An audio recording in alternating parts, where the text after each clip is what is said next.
ಮಾನ್ಯ ಅಧ್ಯಕ್ಷರೇ, ನಾನು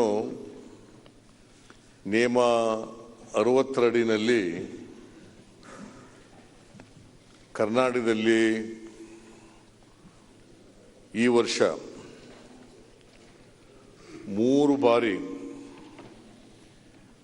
ಪ್ರವಾಹ ಬಂದಿರೋದ್ರ ಬಗ್ಗೆ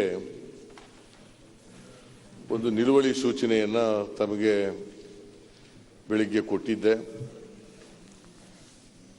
ತಾವು ಪ್ರಶ್ನೋತ್ತರದ ನಂತರ ಅದನ್ನು 69ಕ್ಕೆ ಕನ್ವರ್ಟ್ ಮಾಡ್ತೀವಿ. ಮಾಡಿದ್ದೀರಲ್ಲ? ಕನ್ವರ್ಟ್ ಮಾಡ್ತೀವಿ. ಪ್ರಶ್ನೋತ್ತರ ಅವಧಿ ಆದ್ಮೇಲೆ ತಗೊಳ್ಳಿ ಅಂತ ನೀವು ಓದ್ಕೊಂಡಿಲ್ಲ, ಓದ್ರಿ. ಸ್ಪೀಕರ್ ಹೇಳಲಿಲ್ಲ, ನೋಟಿಸ್ ಎಲ್ಲ ಹೇಳ್ಬಿಟ್ಟಿದ್ದೀರಾ ಪ್ರಶ್ನೋತ್ತರ ಅವಧಿ ಆದ್ಮೇಲೆ ಮಾತಾಡಕ್ ಬಿಡಿ ಅಂತ. ನಾನು ಆಗ್ಲೇ ಮಾತಾಡಬಾರ್ದು ಅಂದ್ಕೊಂಡೆ.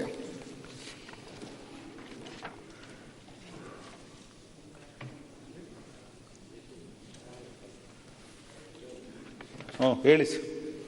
ನಾನೇ ಬರೆದು ಬಿಟ್ಟಿದ್ದೀನ? ಇಲ್ಲ ಇಲ್ಲ ಇಲ್ಲ, ಹೇಳಿ. ಇಲ್ಲ, ನಾನು ಕನ್ವರ್ಟ್ ಮಾಡಿಕೊಟ್ಟಿದ್ದೀನಿ. ನೀವು ಪಾಪ ನನ್ನ ಪರವಾಗಿರ್ತೀರಿ ಯಾವಾಗಲೂ. ಓ, ಇಡೀ ಸದನದ ಎಲ್ಲಾ ಸದಸ್ಯರ ಪರ ನಾನು.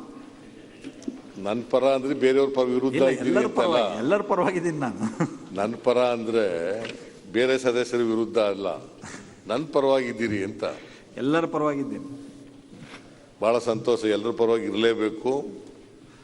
ಅದು ಸ್ಪೀಕರ್ ಆದವರ ಕೆಲಸ, ಜವಾಬ್ದಾರಿ ಅಂತೇಳಿ ನಾನು ಭಾವಿಸ್ಕೊಂಡಿದ್ದೇನೆ.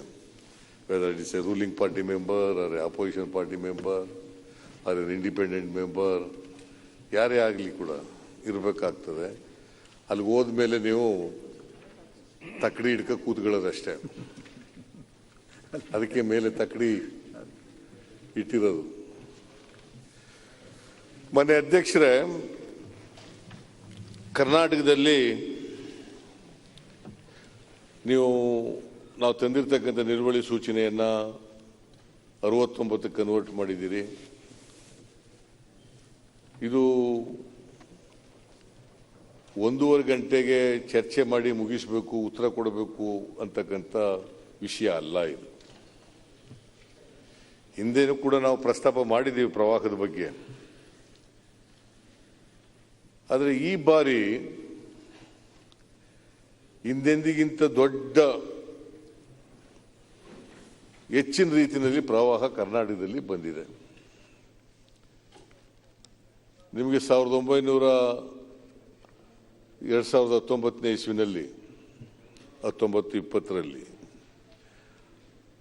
ಆಗಸ್ಟ್ ತಿಂಗಳಲ್ಲಿ ಪ್ರವಾಹ ಬಂದಿತ್ತು.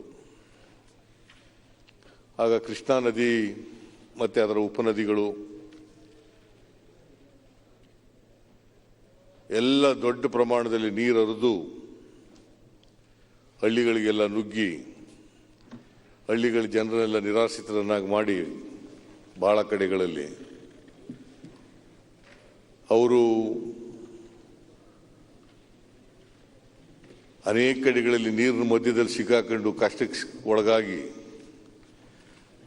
ಅವ್ರನ್ನ ರಕ್ಷಣೆ ಮಾಡದೆ ಒಂದು ದೊಡ್ಡ ಕಷ್ಟದ ಕೆಲಸ ಆಗಿತ್ತು. ಆಗ ನಾವೇನು ಹೇಳಿದ್ದು, ಎಲ್ಲರೂ ಕೂಡ ಹವಾಮಾನ ಇಲಾಖೆಯವರು, ರೆವಿನ್ಯೂ ಇಲಾಖೆಯವರು ಎಲ್ಲರೂ ಕೂಡ ಹೇಳಿದರು 100 ವರ್ಷದಲ್ಲಿ ಇಂಥ ಪ್ರವಾಹ ಬಂದಿರಲಿಲ್ಲ ಅಂಥೇಳಿ. ಅದು ಆಗಸ್ಟ್ 3 ಇಂದ 10ನೇ ತಾರೀಕು 2019. ಆಗ ಸುಮಾರು 10,000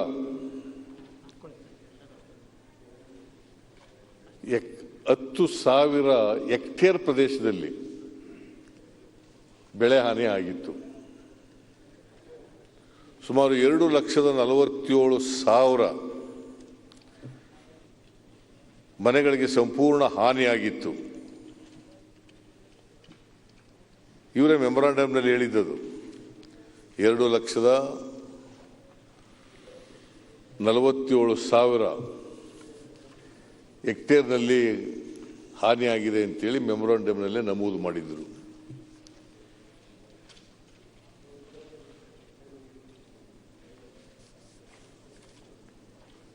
ಆದರೆ ಪರಿಹಾರ ಕೊಟ್ಟದ್ದು 1,24,000 ಹೆಕ್ಟೇರ್ಗೆ ಅಲ್ಲ ಮನೆಗಳಿಗೆ, 1,24,000 ಮನೆಗಳಿಗೆ ಪರಿಹಾರ ಕೊಟ್ಟದ್ದು. ಇನ್ನು 1 ಲಕ್ಷಕ್ಕೂ ಹೆಚ್ಚು ಮನೆಗಳಿಗೆ ಪರಿಹಾರ ಕೊಡ್ಲಿಕ್ಕೆ ಆಗಲಿಲ್ಲ. ಇವತ್ತು ಕೂಡ ಬಹಳ ಜನ ಪರಿಹಾರ ಸಿಕ್ಕಿಲ್ಲ, ಅವ್ರಿಗೆ ಮನೆಗಳು ಕಟ್ಕೊಡ್ದೇನೆ, ಅವ್ರ ಊರುಗಳನ್ನ ಸ್ಥಳಾಂತರ ಮಾಡ್ದೇನೆ ಬಹಳ ಜನ ಇವತ್ತು ಕೂಡ ತಗಡದ ಶೆಡ್ನಲ್ಲಿ ಇರ್ತಕ್ಕಂಥದ್ದನ್ನು ಕೂಡ ನೋಡ್ತೇವೆ ನಾವು. ಅದು 19-20ರಲ್ಲಿ ಆದಂಥ ಪ್ರವಾಹ. ಈ ವರ್ಷ 20-21ನೇ ವರ್ಷದಲ್ಲಿ 3 ಬಾರಿ ಪ್ರವಾಹ ಬಂದಿದೆ. 2019ರಲ್ಲಿ ಒಮ್ಮೆ ಬಂದಿದ್ರೆ ಪ್ರವಾಹ, 2020ರಲ್ಲಿ 3 ಬಾರಿ ಪ್ರವಾಹ ಬಂದಿದೆ.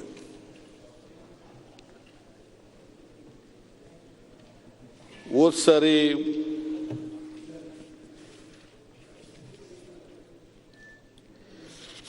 19-20ರಲ್ಲಿ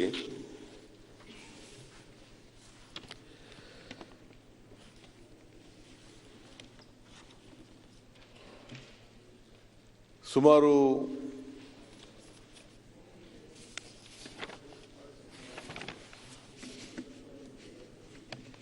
19 ಜಿಲ್ಲೆಗಳಲ್ಲಿ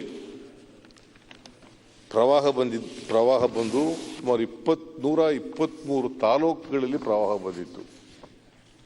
123 ತಾಲೂಕು, 19 ಜಿಲ್ಲೆ, 123 ತಾಲೂಕು. ಈ ಬಾರಿ 25 ಜಿಲ್ಲೆಗಳು, 180 ತಾಲೂಕುಗಳಲ್ಲಿ ಪ್ರವಾಹ ಬಂದಿದೆ.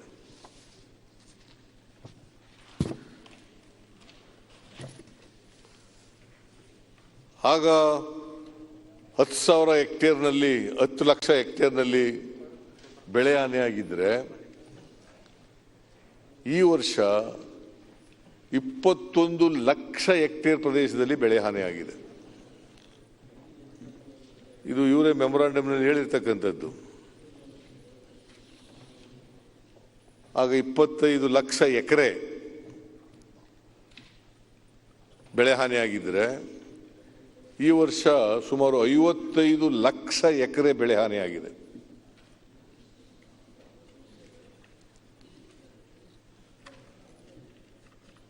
ಇವರು ಈ ಸಾರಿ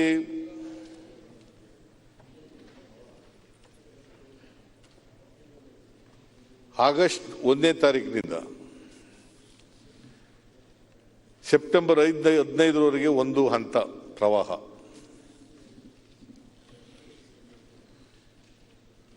ಎರಡನೇ ಹಂತ ಸೆಪ್ಟೆಂಬರ್ 15ರಿಂದ ಅಕ್ಟೋಬರ್ 30ರವರೆಗೆ ಒಂದು ಹಂತ, ಸೆಪ್ಟೆಂಬರ್ 30ರವರೆಗೆ ಎರಡನೇ ಹಂತ. ಮೂರನೇ ಹಂತ ಅಕ್ಟೋಬರ್ 10ರಿಂದ ಅಕ್ಟೋಬರ್ 20ರವರೆಗೆ ಮೂರನೇ ಹಂತ. ಮೊದಲನೇ 1, 2ನೇ ಹಂತದಲ್ಲಿ ಹೆಚ್ಚಾಗಿ ಕರಾವಳಿ ಪ್ರದೇಶ, ಮಲೆನಾಡು ಪ್ರದೇಶ ಅಲ್ಲಿ ಹೆಚ್ಚು ಹಾನಿಯಾಯಿತು. ಕರಾವಳಿ ಪ್ರದೇಶ ಮಂಗಳೂರು, ಉಡುಪಿ, ಕಾರವಾರ, ಆ ಕರಾವಳಿ ಪ್ರದೇಶದಲ್ಲಿ, ಮತ್ತೆ ಮಲೆನಾಡು ಪ್ರದೇಶ ಶಿವಮೊಗ್ಗ, ಚಿಕ್ಕಮಗಳೂರು, ದಾವಣಗೆರೆ ಭಾಗ, ಹಾಸನ, ಈ ಭಾಗದಲ್ಲಿ ಈ ಎಲ್ಲ ಜಿಲ್ಲೆಗಳಲ್ಲಿ ಹೆಚ್ಚು ಹಾನಿ ಆಯಿತು, ಬೆಳೆ ಹಾನಿ ಆಯಿತು. ಮನೆಗಳು ಬಿದ್ದೋದು, ದನಕರುಗಳು ಸತ್ತೋ, ಮನುಷ್ಯರು ಸಾವಾಯಿತು, ಇನ್ಫ್ರಾಸ್ಟ್ರಕ್ಚರ್ ನಷ್ಟ ಆಯಿತು, ಅವೆಲ್ಲ ಆದ. ಈಗ ನೀವು 3 ಹಂತದಲ್ಲಿ ಮಾನ್ಯ ಅಧ್ಯಕ್ಷರೇ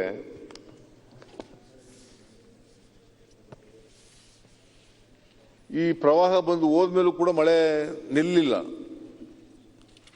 ಈ ಭಾಗದಲ್ಲಿ ಹಳೆ ಮೈಸೂರು ಭಾಗದಲ್ಲಿ ಕೋಲಾರ, ಚಿಕ್ಕಬಳ್ಳಾಪುರ, ರಾಮನಗರ, ಬೆಂಗಳೂರು ಗ್ರಾಮೀಣ, ತುಮಕೂರು ಈ ಪ್ರದೇಶದಲ್ಲೂ ಕೂಡ ಮಳೆ ಜಾಸ್ತಿಯಾಗಿ ರಾಗಿ, ಜೋಳ, ಭತ್ತ ಇವೆಲ್ಲ ನೆಲ ಕಚ್ಚಿಬಿಟ್ಟಿದ್ದಾವೆ. ಈಗಲೂ ಮಳೆ ನಿಂತಿಲ್ಲ, ಇನ್ನೂ ಮಳೆ ಬರ್ತಲೇ ಇರ್ತದೆ. ಸೈಕ್ಲೋನ್ ಬಂದಿದೆ ಅಂತೇಳಿ ಮಳೆಗಳು ಬರ್ತಲೇ ಇದ್ದಾವೆ. ಈಗ ಕಟಾವು ಕಾಲ, ಈಗ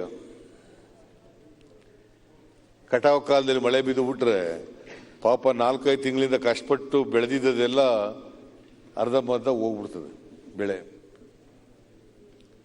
ರಾಗಿ ನೆಲ ಕಚ್ಚಿಬಿಟ್ರೆ, ಭತ್ತ ನೆಲ ಕಚ್ಚಿಬಿಟ್ರೆ ಮೊಳಕೆ ಬಂದ್ಬಿಡ್ತದೆ. ರಾಗಿನಲ್ಲಿ ಮೊಳಕೆ ಬರ್ತದೆ, ಜೋಳದಲ್ಲಿ ಮೊಳಕೆ ಬರ್ತದೆ, ಭತ್ತದಲ್ಲಿ ಮೊಳಕೆ ಬಂದ್ಬಿಡ್ತವೆ. ಇದು ರೈತರಿಗೆ ಕಷ್ಟ ಆಗ್ತಕ್ಕಂಥದ್ದು. ಸೊ ಈ ವರ್ಷ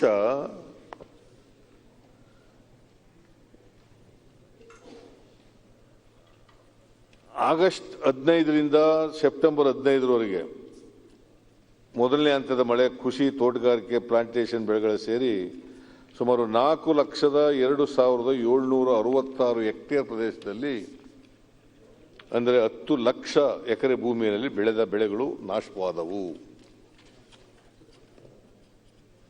ಇಷ್ಟು ಎಕರೆದಲ್ಲಿ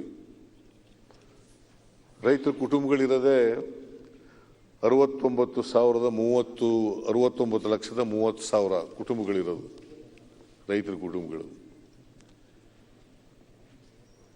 ಅದರಲ್ಲಿ ಸಣ್ಣ ರೈತರು, ಅತಿ ಸಣ್ಣ ರೈತರೇ 75% ಇರೋದು. 5 ಎಕರೆಗಿಂತ ಜಾಸ್ತಿ ಇರೋರು 25% ಅಷ್ಟೇ ಇರೋದು. 75% ಸಣ್ಣ ರೈತರು, ಅತಿ ಸಣ್ಣ ರೈತರು ನಮ್ಮ ಕರ್ನಾಟಕದಲ್ಲಿ ಇರ್ತಕ್ಕಂಥದ್ದು. ಇದರಲ್ಲಿ ಒಟ್ಟು ಬೆಳೆ ಬೆಳೆದಿದ್ದೀವಲ್ಲ ನಾವು, ಈ ಸರಿ ಏನಾಗಿದೆ, ಈ ಕೊರೋನಾ ಬಂದ ಮೇಲೆ ಮಳೆ ಬೇರೆ ಬಂತು. ಭಾಳ ಜನ ವಲಸಿಗರು, ಪಟ್ಟಣಕ್ಕೆ ಹೋಗಿದ್ದವರು, ಕೂಲಿ ಕೆಲಸ ಹುಡುಕೊಂಡು, ಬೇರೆ ಉದ್ಯೋಗ ಹುಡುಕೊಂಡು ಹೋಗಿದ್ದವರೆಲ್ಲ ವಾಪಸ್ ಬಂದ್ಬಿಟ್ರು ಹಳ್ಳಿಗಳಿಗೆ. ಅವ್ರ ಜಮೀನುಗಳಿದ್ವಲ್ಲ, ಅಲ್ಲೆಲ್ಲ ಬಿತ್ತನೆ ಮಾಡಕ್ಕೆ ಶುರು ಮಾಡಿದ್ರು. ಹಾಗಾಗಿ ಕಳೆದ ವರ್ಷಕ್ಕಿಂತ ಈ ವರ್ಷ 15% ಬಿತ್ತನೆ ಜಾಸ್ತಿ ಆಯಿತು. ಒಳ್ಳೆ ಬೆಳೆ ಬರ್ತದೆ ಅಂತೆಲ್ಲ ಇತ್ತು. 15% ಬಿತ್ತನೆ ಜಾಸ್ತಿ ಆಯಿತು. ಒಳ್ಳೆ ಬೆಳೆ ಬರ್ತದೆ, ಈ ಸಾರಿ ಸಮೃದ್ಧಿ ಆಗ್ತದೆ, ರೈತರಿಗೆ ಅನುಕೂಲ ಆಗ್ತದೆ ಅಂತಕ್ಕಂಥ ನಿರೀಕ್ಷೆಗಳೆಲ್ಲ ಇದ್ದವು. ಆದರೆ ಈ ಪ್ರವಾಹ 3 ಬಾರಿ ಯಾವಾಗ ಬಂತು,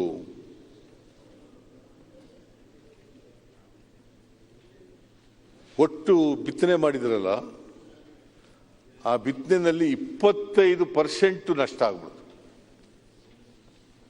25% ಎಷ್ಟು ಬಿತ್ತನೆ ಮಾಡಿದ್ರು ಅದರಲ್ಲಿ 25% ಬೆಳೆ ಹಾನಿ ಆಗೋಯ್ತು.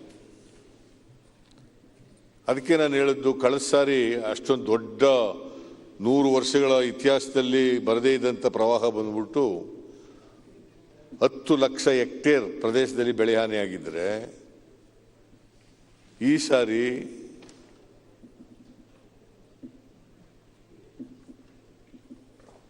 ಅದರ ಡಬಲ್, 2 ಪಟ್ಟು ಹೆಚ್ಚಾಯಿತು.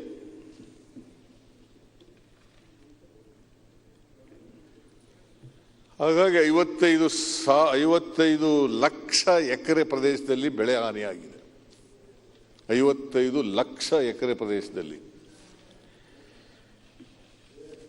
ನಿಮಗೆ ಮಾಹಿತಿ ಒದಗಿಸ್ಕೊಡ್ಬೇಕು ಅನ್ನೋದಾದರೆ, 10 ಲಕ್ಷ ಎಕರೆ ಭೂಮಿಯಲ್ಲಿ ಬೆಳೆದ ಬೆಳೆಗಳು ನಾಶವಾದವು ಮೊದಲನೇ ಪ್ರವಾಹದಲ್ಲಿ.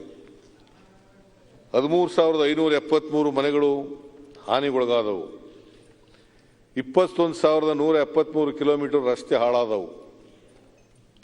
2,758 ಸೇತುವೆಗಳು ಹಾನಿಗೊಳಗಾದವು. 786 ಸಣ್ಣ ನೀರಾವರಿ ಯೋಜನೆಯಲ್ಲಿ ನಿರ್ಮಿಸಿದ ನಿರ್ಮಾಣಗಳು ಹಾಳಾದವು. ಸಣ್ಣ ನೀರಾವರಿ ಮತ್ತು ಜಿಲ್ಲಾ ಪಂಚಾಯತ್ ಸೇರಿದ ಕೆರೆ ಕಟ್ಟೆಗಳು ಸುಮಾರು 503 ಹಾಳಾದವು. 3,669 ಸರ್ಕಾರಿ ಕಟ್ಟಡಗಳಿಗೆ ಹಾನಿಯಾಯಿತು. ಎರಡನೇ ಹಂತದಲ್ಲಿ ಪ್ರವಾಹ ಬಂದಾಗ ಇದು ಸೆಪ್ಟೆಂಬರ್ 16ರಿಂದ ಸೆಪ್ಟೆಂಬರ್ 30ನೇ ತಾರೀಕಿನವರೆಗೆ ಇವರೇ ಸರ್ಕಾರನೇ ಕೊಟ್ಟಿರ್ತಕ್ಕಂಥ ಅಂಕಿಅಂಶಗಳ ಪ್ರಕಾರ 5,50,819 ಹೆಕ್ಟೇರ್ ಅಂದರೆ 13,61,073 ಎಕರೆನಲ್ಲಿ ಬೆಳೆ ಹಾನಿಯಾಯಿತು. 15,889 ಮನೆಗಳು ಹಾನಿಗೊಳಗಾದವು. 9,281 ಕಿಲೋಮೀಟರ್ ರಸ್ತೆ, 723 ಸೇತುವೆಗಳು, 324 ಸಣ್ಣ ನೀರಾವರಿ ಯೋಜನೆಗಳು ನಿರ್ಮಿಸಿದ ನಿರ್ಮಾಣಗಳು, 46 ಕೆರೆ ಕಟ್ಟೆಗಳು, 1,411 ಸರ್ಕಾರಿ ಕಟ್ಟಡಗಳಿಗೆ ಹಾನಿಯಾಯಿತು.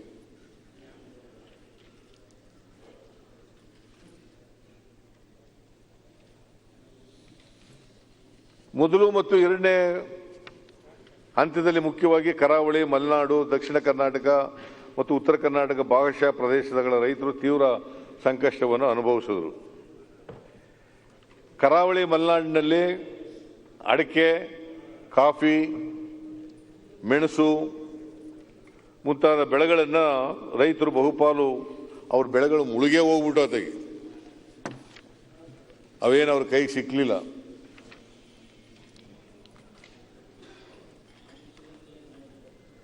ಮತ್ತೆ ನಿರಂತರ ಮಳೆ ಆದ್ರಿಂದ ಕೊಳೆ ರೋಗ ಬೇರೆ ಬಂದ್ಬಿಡ್ತು ಅವರಿಗೆ.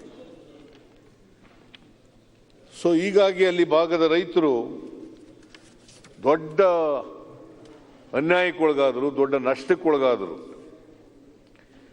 ಮೂರನೇ ಹಂತದಲ್ಲಿ ಮಾನ್ಯ ಅಧ್ಯಕ್ಷರೇ, ಇದು ಅಕ್ಟೋಬರ್ 10ರಿಂದ ಅಕ್ಟೋಬರ್ 20ರವರೆಗೆ ಸುಮಾರು 10,49,182 ಹೆಕ್ಟೇರ್ ಅಂದರೆ 25,92,528.72 ಎಕರೆ ಭೂಮಿಯಲ್ಲಿ ಬೆಳೆದ ಬೆಳೆಗಳು ಹಾನಿಯಾದವು. 18,962 ಮನೆಗಳಿಗೆ ಹಾನಿಯಾಯಿತು. 7,351 ಕಿಲೋಮೀಟರ್ ರಸ್ತೆ, 603 ಸೇತುವೆ, 261 ಸಣ್ಣ ನೀರಾವರಿ ಯೋಜನೆಯಲ್ಲಿ ನಿರ್ಮಿಸಿದ ನಿರ್ಮಾಣಗಳು, 101 ಕೆರೆ ಕಟ್ಟೆಗಳು, 2,526 ಸರ್ಕಾರಿ ಕಟ್ಟಡಗಳು ಮುಂತಾದವುಗಳಿಗೆ ಹಾನಿಯಾಯಿತು. ಇವರು ಮೆಮೊರಾಂಡಮ್ ಕೊಟ್ಟಿದ್ದಾರೆ, 2 ಬಾರಿ ಮೆಮೊರಾಂಡಮ್ ಕೊಟ್ಟಿದ್ದಾರೆ. ಒಂದು ಮೆಮೊರಾಂಡಮ್ ಮೇನ್ ಮೆಮೊರಾಂಡಮ್ ಕೊಟ್ಟಿದ್ದಾರೆ, ಆಮೇಲೆ ಇನ್ನೊಂದು ಸಪ್ಲಿಮೆಂಟರಿ ಮೆಮೊರಾಂಡಮ್ ಕೊಟ್ಟಿದ್ದಾರೆ.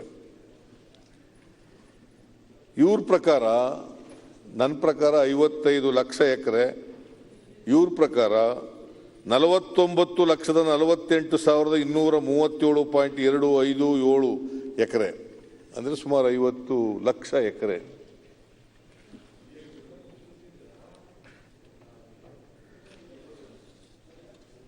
ಸೊ 25% ಕೃಷಿ ಬೆಳೆಗಳು ಸಂಪೂರ್ಣ ನಾಶ ಆಗ್ಬಿಟ್ಟು. ಇದ್ರ ಜೊತೆಗೆ ಮಾನ್ಯ ಅಧ್ಯಕ್ಷರೇ,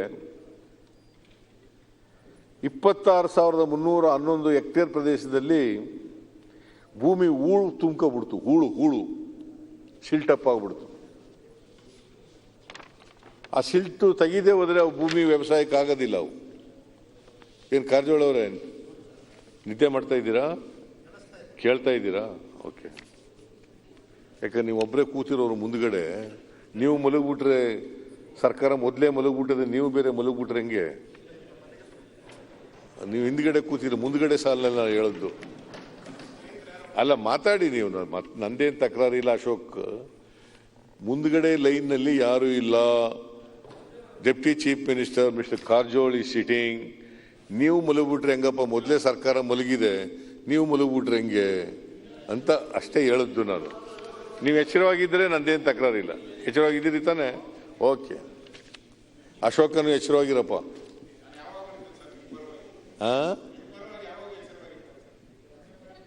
ನೀ ನಮ್ಮ ಥರ ಇರಕ್ಕೆ ಸಾಧ್ಯನೇ ಆಗೋದಿಲ್ಲ. ನಾನೇ ಬೇರೆ, ನೀನೇ ಬೇರೆ. ಆದರೆ ಮನುಷ್ಯತ್ವ ಇರ್ತದೆ, ಬೇರೆ ವಿಚಾರ. ಆದರೆ ರಾಜಕೀಯ ನಡವಳಿಕೆಗಳಿದಾವಲ್ಲ, ಆ ರಾಜಕೀಯ ನಡವಳಿಕೆಗಳಲ್ಲಿ ನಿಂದೇ ಬೇರೆ ನಡವಳಿಕೆ, ನಂದೇ ಬೇರೆ ನಡವಳಿಕೆ. ಹೌದಾ ಅಲ್ಲ? ಇಲ್ಲ, ಮನುಷ್ಯತ್ವ ಇಲ್ಲ. ಮನುಷ್ಯತ್ವ ಎಲ್ಲ ಒಂದೇ. ಮನುಷ್ಯನ ಪ್ರೀತಿಸಿದರೆ ಅದು ಮನುಷ್ಯತ್ವ. ಮನುಷ್ಯನನ್ನ ಪ್ರೀತಿಸಿದರೆ ಅದು ಮನುಷ್ಯತ್ವ. ಹೌದಪ್ಪ, ಅದಿಲ್ಲ ಅನ್ನೋದೇ ನಮ್ಮ ಪ್ರಶ್ನೆ ಅಲ್ಲ. ಈಗ ನಿಮ್ಮ ಈಶ್ವರಪ್ಪ ಹೇಳ್ತಾರೆ, ಏನ್ ಹೇಳ್ತಾರೆ ಅವರು? ನಾವು ಪಾರ್ಲಿಮೆಂಟ್ ಚುನಾವಣೆ, ಉಪಚುನಾವಣೆಯಲ್ಲಿ ಯಾರಿಗೂ ಮುಸ್ಲಿಮರಿಗೆ ಟಿಕೆಟ್ ಕೊಡಲ್ಲ. ನೀವು ಕೊಡಬೇಡಿಯಪ್ಪ. ಹೇಳ್ತಿರಲ್ಲ, ಅದ್ರ ಉದ್ದೇಶ ಏನೋ ಅದು ಮನಸ್ಸಿನಲ್ಲಿ ಇರ್ತಕ್ಕಂಥದ್ದು ಹೊರಗಡೆ ಬರೆದು ಬಿಡ್ತದೆ ಈಚೆಗೆ. ಅದನ್ನಿಂದ ನಾನು ಹೇಳಿದ್ದು, ಮನುಷ್ಯನನ್ನ ಪ್ರೀತಿಸೋದು ಮನುಷ್ಯತ್ವ. ಮನುಷ್ಯನ ನಡುವೆ ಕಂದ್ರ ನಿರ್ಮಾಣ ಆಗ್ಬಿಟ್ರೆ ಅದು ಮನುಷ್ಯತ್ವ ಅಲ್ಲ. ಈಶ್ವರಪ್ಪನವ್ರು ಹೇಳಿದ್ ಮಾತ್ರ ಹೇಳಿರಿ. ಯಾರು ಒಬ್ಬ ಜರ್ನಲಿಸ್ಟ್ ಹೋಗಿ ಏನ್ರಿ ಮುಸ್ಲಿಮ್ಗೆ ಯಾಕೆ ಕೊಡಲ್ಲ ಟಿಕೆಟ್ ಅಂತ ಕೇಳ್ಬೋದಾ? ನಿಮ್ಮನ್ ಕೇಳ್ಬೋದಾ? ನಮ್ಮನ್ ಕೇಳ್ಬೋದು. ನಮ್ ಕಾರ್ಯಕರ್ತರು ಯಾರು ಇರ್ತಾರೋ ಯಾರಿಗೆ ಸೀಟ್ ಕೊಡೋ, ಏನ್ರಿ ನೀವು ಮುಸ್ಲಿಮಿಗೆ ಬೆಳಗಾಮ ಸ್ವಲ್ಪ ಮುಸ್ಲಿಮಿಗೆ ಕೊಡ್ತೀರೇನ್ರಿ ನೀವು ಬೆಳಗಾಮ ಸೀಟ್ ಅಂತ ಹೇಳ್ಬೇಕು ಸರ್. ನೀನ್ ಹೇಳೋದು ಕರೆಕ್ಟ್ ಆಗಿದೆ. ಕಾರ್ಯಕರ್ತರಿಗಾರ ಕೊಡಿ, ಯಾರಿಗಾರ ಕೊಡಿ, ನಮ್ದೇನ್ ತಕರಾರಿಲ್ಲ. ಪ್ರಶ್ನೆ ಕೇಳಿದ್ದೇನಂತ, ನೀವು ಬೆಳಗಾಮಲ್ಲಿ ಮುಸ್ಲಿಮಿಗೆ ಟಿಕೆಟ್ ಕೊಡ್ತೀರಾ ಅಂತ ಈಶ್ವರಪ್ಪ ರಿಯಾಕ್ಟ್ ಮಾಡಿದ ಅದಕ್ಕೆ ಸರ್, ಬೇರೆದಕ್ಕಲ್ಲ. ಪ್ರೆಸ್ನವ್ರು ಹೋಗಿ ಬೆಳಗಾಮಲ್ಲಿ ಮುಸ್ಲಿಮ್ ಟಿಕೆಟ್ ಕೊಡ್ತೀರಾ ಅಂತ ಕೇಳಿರು. ಇಲ್ಲ, ನಮ್ಮ ಕಾರ್ಯಕರ್ತರು ಕೊಡ್ತೀವಿ ಅಂತ ಉತ್ತರ ಕೊಡ್ಬೋದಾಗಿತ್ತು. ಸರಿ, ಅವ್ರು ಹೇಳಿರೋ ನಮ್ಮ ಕಾರ್ಯಕರ್ತರಿಗೆ ಕೊಡ್ತೀವಪ್ಪ ಟಿಕೆಟು, ಯಾರ ಪಕ್ಷಕ್ಕೆ ಕೆಲಸ ಮಾಡಿದಾರೆ ಅವರು ಕೊಡ್ತೀವಿ ಅಂತ ಹೇಳ್ಬೋದಾಗಿತ್ತಲ್ಲ. ಮುಸಲ್ಮಾನರಿಗಂತೂ ಕೊಡಲ್ಲ ಅಂತಂದ್ರೆ ಏನರ್ಥ? ಅಲ್ಲ ಸರ್, ಬಿಜೆಪಿ ಪಾಲಿಸಿಯಲ್ಲಿ ಆತರ ಜಾತಿ ಧರ್ಮ ಏನು ಇಲ್ಲ. ಎಲ್ಲರೂ ಸಮಪಾಲು ಸಮಬಾಳು, ಎಲ್ಲರದು ನಮ್ದು. ಸಬ್ಕಾ ಸಾಥ್ ಸಬ್ಕಾ ವಿಕಾಸ್ ನಮ್ಮ ಪ್ರಧಾನಮಂತ್ರಿಗಳು ಹೇಳಿರುವಂತ ಏನು? ಸಬ್ಕಾ ಸಾಥ್ ಸಬ್ಕಾ ವಿಕಾಸ್. ಎಲ್ಲರೂ ಈಗ ನಮ್ಮ ಬೋರ್ಡ್ ಚೇರ್ಮನ್ಸ್ ಇದೆ, ಮುಸ್ಲಿಂ ಬೋರ್ಡ್ ಚೇರ್ಮನ್ಸ್ ಇದೆ, ಎಲ್ಲ ಮುಸ್ಲಿಮ್ಸ್ ಎಲ್ಲ ಮಾಡಿ. ಮುಸಲ್ಮಾನರು ಕರ್ನಾಟಕದಲ್ಲಿ ಕಾರ್ಪೊರೇಟರ್ಗಳು ಮುಸ್ಲಿಮ್ಸ್ ಇದ್ರು ಬಹಳ. ಕರ್ನಾಟಕದಲ್ಲಿ ಮುಸಲ್ಮಾನರು 13-14% ಇದ್ದಾರೆ. How many MLAs are there in your side? How many MLAs are there? ನಿಮ್ಮ ಸೈಡ್ ಇದ್ದಾರೆ, ನೀವು ಗೆಲ್ಲಿಸ್ತೀರಿ ಸರ್ ಅವ್ರನ್ನ. Nobody is there. ಸಭಾಪತಿಗಳೇ, ಇವರು ಅವ್ರನ್ನ ಒಂಥರ ಮರಳು ಮಾಡಿ ಇಟ್ಕೊಂಡ್ಬಿಟ್ಟಿದ್ದಾರೆ. ಮರಳು ಇಲ್ಲ. ಬಿಜೆಪಿ ಬಂದ್ರೆ ನಿಮ್ಮನ್ನ ಒಂಥರ ತಿಂದ ಮರಳು ಇಲ್ಲ, ನಾವು ಈಗ ಸ್ವಲ್ಪ ಬರಕ್ ಶುರುವಾಗಿದ್ದಾರೆ. ಈಗ ಬಹುತ್ವದಲ್ಲಿ ನಂಬಿಕೆ ಇಟ್ಕೊಂಡಿರ್ತಕ್ಕಂಥವ್ರು ಇಲ್ಲ ಸರ್.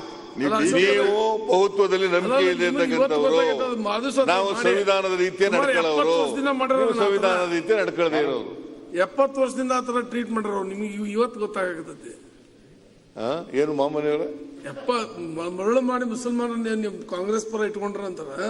ಅದು ಇವತ್ತಲ್ಲ, ಸುಮಾರು 70 ವರ್ಷದಿಂದ ಇದೆ ಅಂತ ಹೇಳಿದ್ರೆ ನೀವು ಆ ಪೀಠದಲ್ಲಿ ಕೂತ್ಕೊಳ್ಳೋ ಮಾತು ಕೂತ್ಕೊಳ್ಳೋ ಮಾತು ಕರೆಕ್ಟ್ ಅಲ್ಲ. ಅಲ್ಲಿ ಕೂತ್ಕೊಂಡು ಹೇಳ್ಬಹುದು. ನೀವು ಅಲ್ಲಿ ಕೂತ್ಕೊಂಡು ನಿಮ್ಮ ಅಭಿಪ್ರಾಯ ಪಕ್ಷದ ಆ ಪೀಠದೊಳಗೆ ಕುಂತ್ಕೊಂಡು ಹಿಂದಿನ ಸಭಾಧ್ಯಕ್ಷರು ಏನೇನು ಮಾಡ್ಯಾರ ಅನ್ನೋದು ರೆಕಾರ್ಡ್ ಇದೆ. ಅಲ್ಲಿದ್ದು ನ್ಯೂಟ್ರಲ್ ಆಗಿ ಅಲ್ಲಿದ್ದವ್ರು ಏನು ಹೇಳ್ಬಹುದು. ಅಭಿಪ್ರಾಯ ಏನೇ ಇದ್ರು ಕೂಡ ನೀವು ಕಾನ್ಸ್ಟಿಟ್ಯೂಷನ್ ಪ್ರಕಾರ ಇರಬೇಕದು.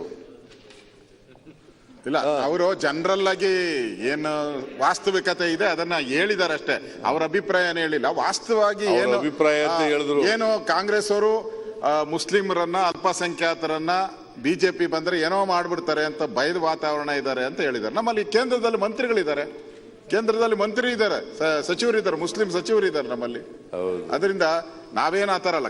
ಈಶ್ವರಪ್ಪನವ್ರು ಹೇಳಿದ್ದಂದ್ರೆ ನಮ್ ಕಾರ್ಯಕರ್ತರು ಆಗ್ಬೇಕು. ಫಸ್ಟ್ ಕಾರ್ಯಕರ್ತರು ಹೆಚ್ಚು ಸಂಖ್ಯೆ ಮುಸ್ಲಿಮರಾದಾಗ 100% ನಂದೇನ್ ತಕರಾರಿಲ್ಲ. ರಾಜ್ಯದಲ್ಲಿ ಒಂದೊಂದೇ ಮಂತ್ರಿ ಇಲ್ಲ ಸರ್. ಸ್ಟೇಟ್ ಅಲ್ಲಿ ಒಬ್ಬನೇ ಮೈನಾರಿಟಿ ಮಿನಿಸ್ಟರ್ ಇಲ್ಲ. ಅಲ್ಲಿ ಕೇಂದ್ರದಲ್ಲಿ ಇದ್ದಾರೆ ಅಂತ ಹೇಳ್ತಾರೆ. ನಾನು ಕರ್ಕೊಂಡ್ ಮಾಡಿ ಅಂತ ಹೇಳ್ತಾವ್ರ ಅವರು. ಯಾರು? ಖಾದರ್ ಅವ್ರ ಈಚೆ ಬರೋದಿದ್ರೆ ಚಾನ್ಸ್ ಇಲ್ಲಿಗೆ ನಾನು ಕರ್ಕೊಂಡು ನೀವು ಮಂತ್ರಿ ಮಾಡಿ ಅಂತ ಯಾರು ಇಲ್ಲ. ಚೀಫ್ ಮಿನಿಸ್ಟರ್ ಮಾಡ್ತೀವಿ ಅಂದ್ರೂ ಬರಲ್ಲ ಅವರು. ಯಾರು ಸರ್? ಸರ್ ಮಂತ್ರಿಗೆ ಬರ್ತೀನಿ ಅಂತ ಹೇಳ್ತಾ ಇದಾರೆ, ನೀವು ಚೀಫ್ ಮಿನಿಸ್ಟರ್ಗೆ ಹೋಗಿದ್ದೀರಾ? ಅವರು ತಯಾರಾಗಿದ್ದಾರೆ ಬರ್ಲಿಕ್ಕೆ. ಮಂತ್ರಿ ಮಂಡಲದಲ್ಲಿ ಚೀಫ್ ಮಿನಿಸ್ಟರ್ ಆದವರು ಈಸ್ ನಂಬರ್ 1 ಅಷ್ಟೇನೆ. Is number 1 in the cabinet. Chief minister is number 1. ಇವರು ಈಸ್ ನಂಬರ್ 2.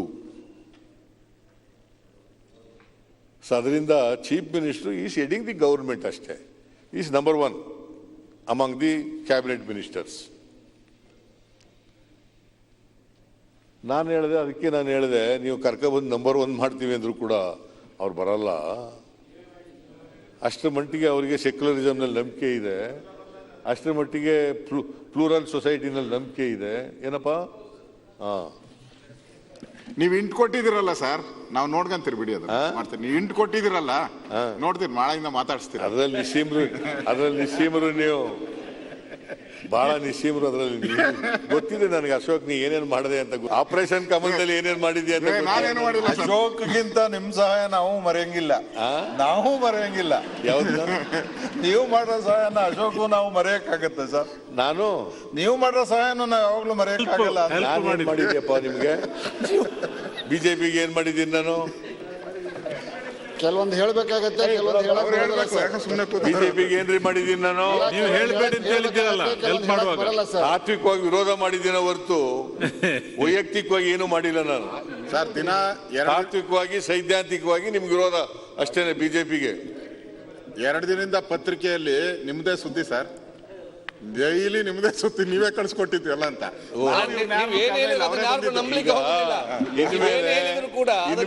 ನಂಬುದಿಲ್ಲ. ನಿಮ್ಮ ವಕ್ತಾರರು ಕುಮಾರಸ್ವಾಮಿ ಅಂತ ತಿಳ್ಕೋಬೇಕಾ? ಯಾರು ಸರ್? ನಮ್ಮಲ್ಲೂ ಇದ್ರು, ನಿಮ್ ಜೊತೆನೂ ಇದ್ರಲ್ಲ ಸರ್. ನೀವು ಅವ್ರ ಸ್ಟೇಟ್ಮೆಂಟ್ ಮೇಲೆ ತಗೊಂಡು ನಾನು ಅದನ್ನ ಮಾಡಿದೆ ಅಂತ ನೀವು ಯಾಕೆ ಅನ್ಕೊಂಡಿದ್ದೀರಿ ಸರ್? ಅವ್ರು ಹೇಳಿರೋದು ಸರ್ಕಾರ ಬೀಳಿಸಿದ್ದು. ಅಶೋಕ್, ನಮ್ಗೆ ಉಪಕಾರ ಸ್ಮರಣೆ ಮಾಡ್ತಾ ಇದೀವಿ ಅಷ್ಟೇ, ನಾವ್ ಅಂದ್ಕೊಂಡಿಲ್ಲ. ನೀವು ಯಾವ ಉಪಕಾರನೆಲ್ಲ ನೀವು ನೋಡ್ರಿ. ನೀವು ಟಿಪ್ಪರ್ಲಾಗ ಹಾಕಿದ್ರು ಕೂಡ ಬಿಜೆಪಿ ಅವರು ಇದಾರಲ್ಲ.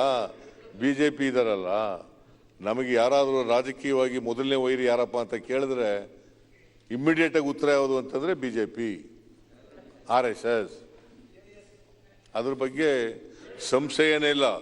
ದೇರ್ ಇಸ್ 200% ಕ್ಲಾರಿಟಿ ಇದೆ ಅದ್ರ ಮೇಲೆ. JDS ನೀವು ಸ್ವಲ್ಪ ಹೆಚ್ಚು ಕಡಿಮೆ ಹತ್ತಿರ ಬರ್ತಾ ಇದ್ದೀರಲ್ಲಪ್ಪ ಈಗ.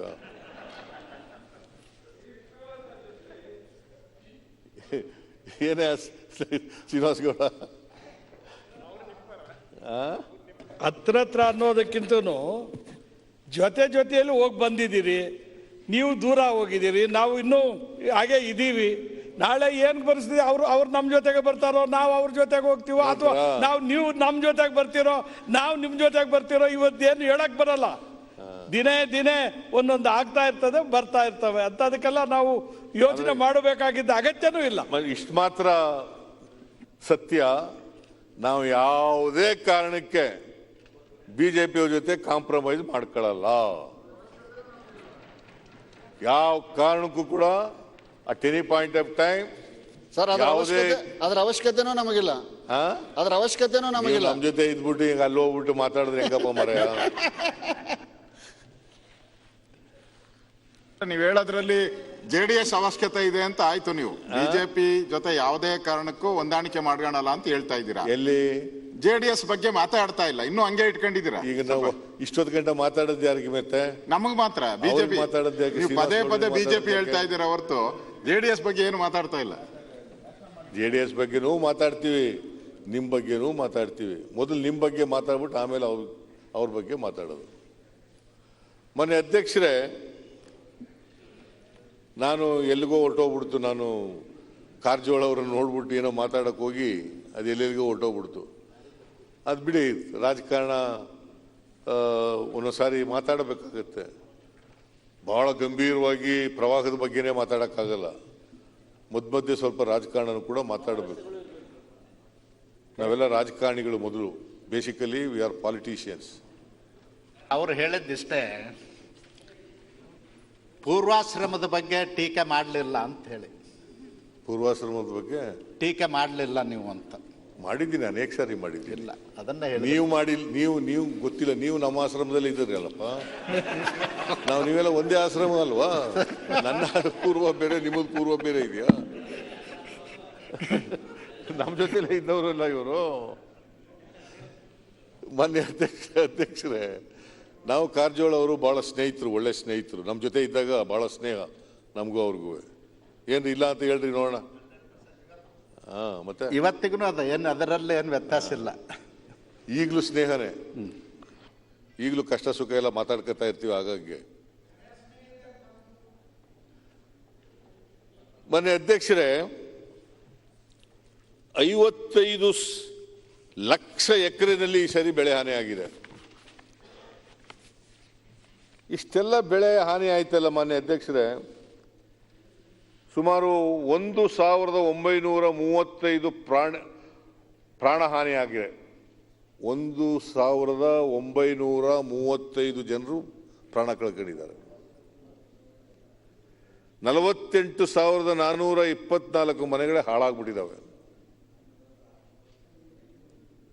37,806 ಕಿಲೋಮೀಟರ್ ರಸ್ತೆ, 4,084 ಸೇತುವೆ, 1,371 ಸಣ್ಣ ನೀರಾವರಿ ಯೋಜನೆಯಲ್ಲಿ ನಿರ್ಮಾಣಗಳು, 650 ಕೆರೆಕಟ್ಟೆಗಳು, 7,606 ಸರ್ಕಾರಿ ಕಟ್ಟಡಗಳು ಮುಂತಾದವುಗಳಿಗೆ ದೊಡ್ಡ ಹಾನಿಯಾಗಿದೆ. ಇದು ಎಲ್ಲ ಸೇರಿ 3 ಹಂತದ ಪ್ರವಾಹಗಳಿಂದ ಆಗಿರ್ತಕ್ಕಂಥದ್ದು. ಆಮೇಲೆ 291 ಕುಡಿಯುವ ನೀರಿನ ಸರಬರಾಜು ಘಟಕಗಳು ಸೇರಿ ಅವು ಕೂಡ ಸೇರ್ಕೊಂಡು ಹಾನಿಯಾಗಿದೆ. ಒಟ್ಟು ಅಂದಾಜು ನಿಮ್ಮ ಮೆಮೊರಾಂಡಮ್ನಲ್ಲಿ ಹೇಳಿರೋ ಪ್ರಕಾರ 24,941.73 ಕೋಟಿಗಳು ನಷ್ಟ ಆಗಿರೋದು. ಒಟ್ಟು ಬೆಳೆ ಹಾನಿ ಇರ್ಬೋದು, ಮನೆಗಳ ಲಾಸ್ ಇರ್ಬೋದು, ಪ್ರಾಣಿಗಳ ಲಾಸ್ ಇರ್ಬೋದು, ಇನ್ಫ್ರಾಸ್ಟ್ರಕ್ಚರ್ ಲಾಸ್ ಆಗಿರ್ತಕ್ಕಂಥದ್ದು ಇರ್ಬೋದು, ಬಿಲ್ಡಿಂಗ್ಗಳ ಲಾಸ್ ಆಗಿರ್ತಕ್ಕಂಥದ್ದು ಇರ್ಬೋದು. ಇವೆಲ್ಲ ಸೇರಿ 24,941.73 ಕೋಟಿಗಳು, ಸುಮಾರು 25,000 ಕೋಟಿ. ಇದರಲ್ಲಿ ಇವೆಲ್ಲ ಸೇರಿಲ್ಲ. ಈಗ ಯಾಕೆಂದರೆ 33%ಗಿಂತ ಮೇಲಿದ್ದದನ್ನು ಮಾತ್ರ ಲೆಕ್ಕಕ್ಕೆ ತಕ್ಕತ್ತೀರಿ ಹಾನಿಯಾಗಿದೆ ಅಂತ. ಆ 33% ಒಳಗಡೆ ಹಾನಿಯಾಗಿದೆಯಲ್ಲ, ಅದು ಲೆಕ್ಕಕ್ಕಿಲ್ಲ. ಅದು ಎಲ್ಲ ಸೇರಿಸಿದ್ರೆ ಅದೊಂದು 10,000 ಕೋಟಿ ಆಗುತ್ತೆ. ಎಲ್ಲ 35,000 ಕೋಟಿ ಆಗ್ಬಿಡ್ತದೆ.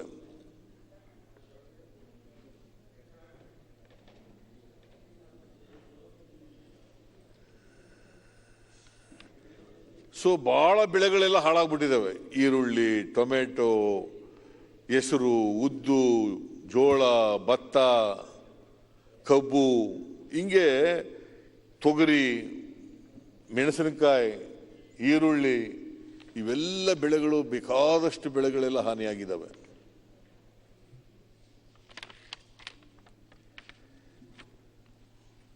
ಇಷ್ಟಾದರೂ ಕೂಡ ಬಹಳ ಜನ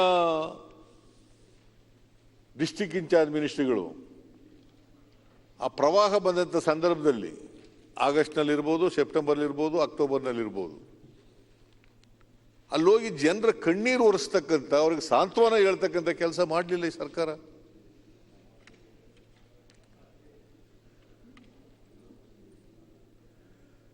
ನಿಮ್ಮ ಕಷ್ಟ ಏನು, ನೀವೆಲ್ಲಿದ್ದೀರಿ, ಹೇಗೆ ವಾಸ ಮಾಡ್ತಾ ಇದ್ದೀರಿ, ನಿಮ್ಗೆ ಊಟ ಇದೆಯಾ, ನಿಮ್ಮ ದನಕರುಗಳಿಗೆ ಮೇವಿದೆಯಾ, ನಿಮ್ಮ ಆರೋಗ್ಯ ಹೆಂಗಿದೆ, ಇದನ್ನೆಲ್ಲ ವಿಚಾರಿಸೋರು ಯಾರು? ಇದು ಸರ್ಕಾರ ಜವಾಬ್ದಾರಿ. ಡಿಸ್ಟ್ರಿಕ್ಟ್ ಇನ್ಚಾರ್ಜ್ ಮಿನಿಸ್ಟ್ರಿಗಳು ಮಾಡಿರೋದು ಅದಕ್ಕೋಸ್ಕರನೇ.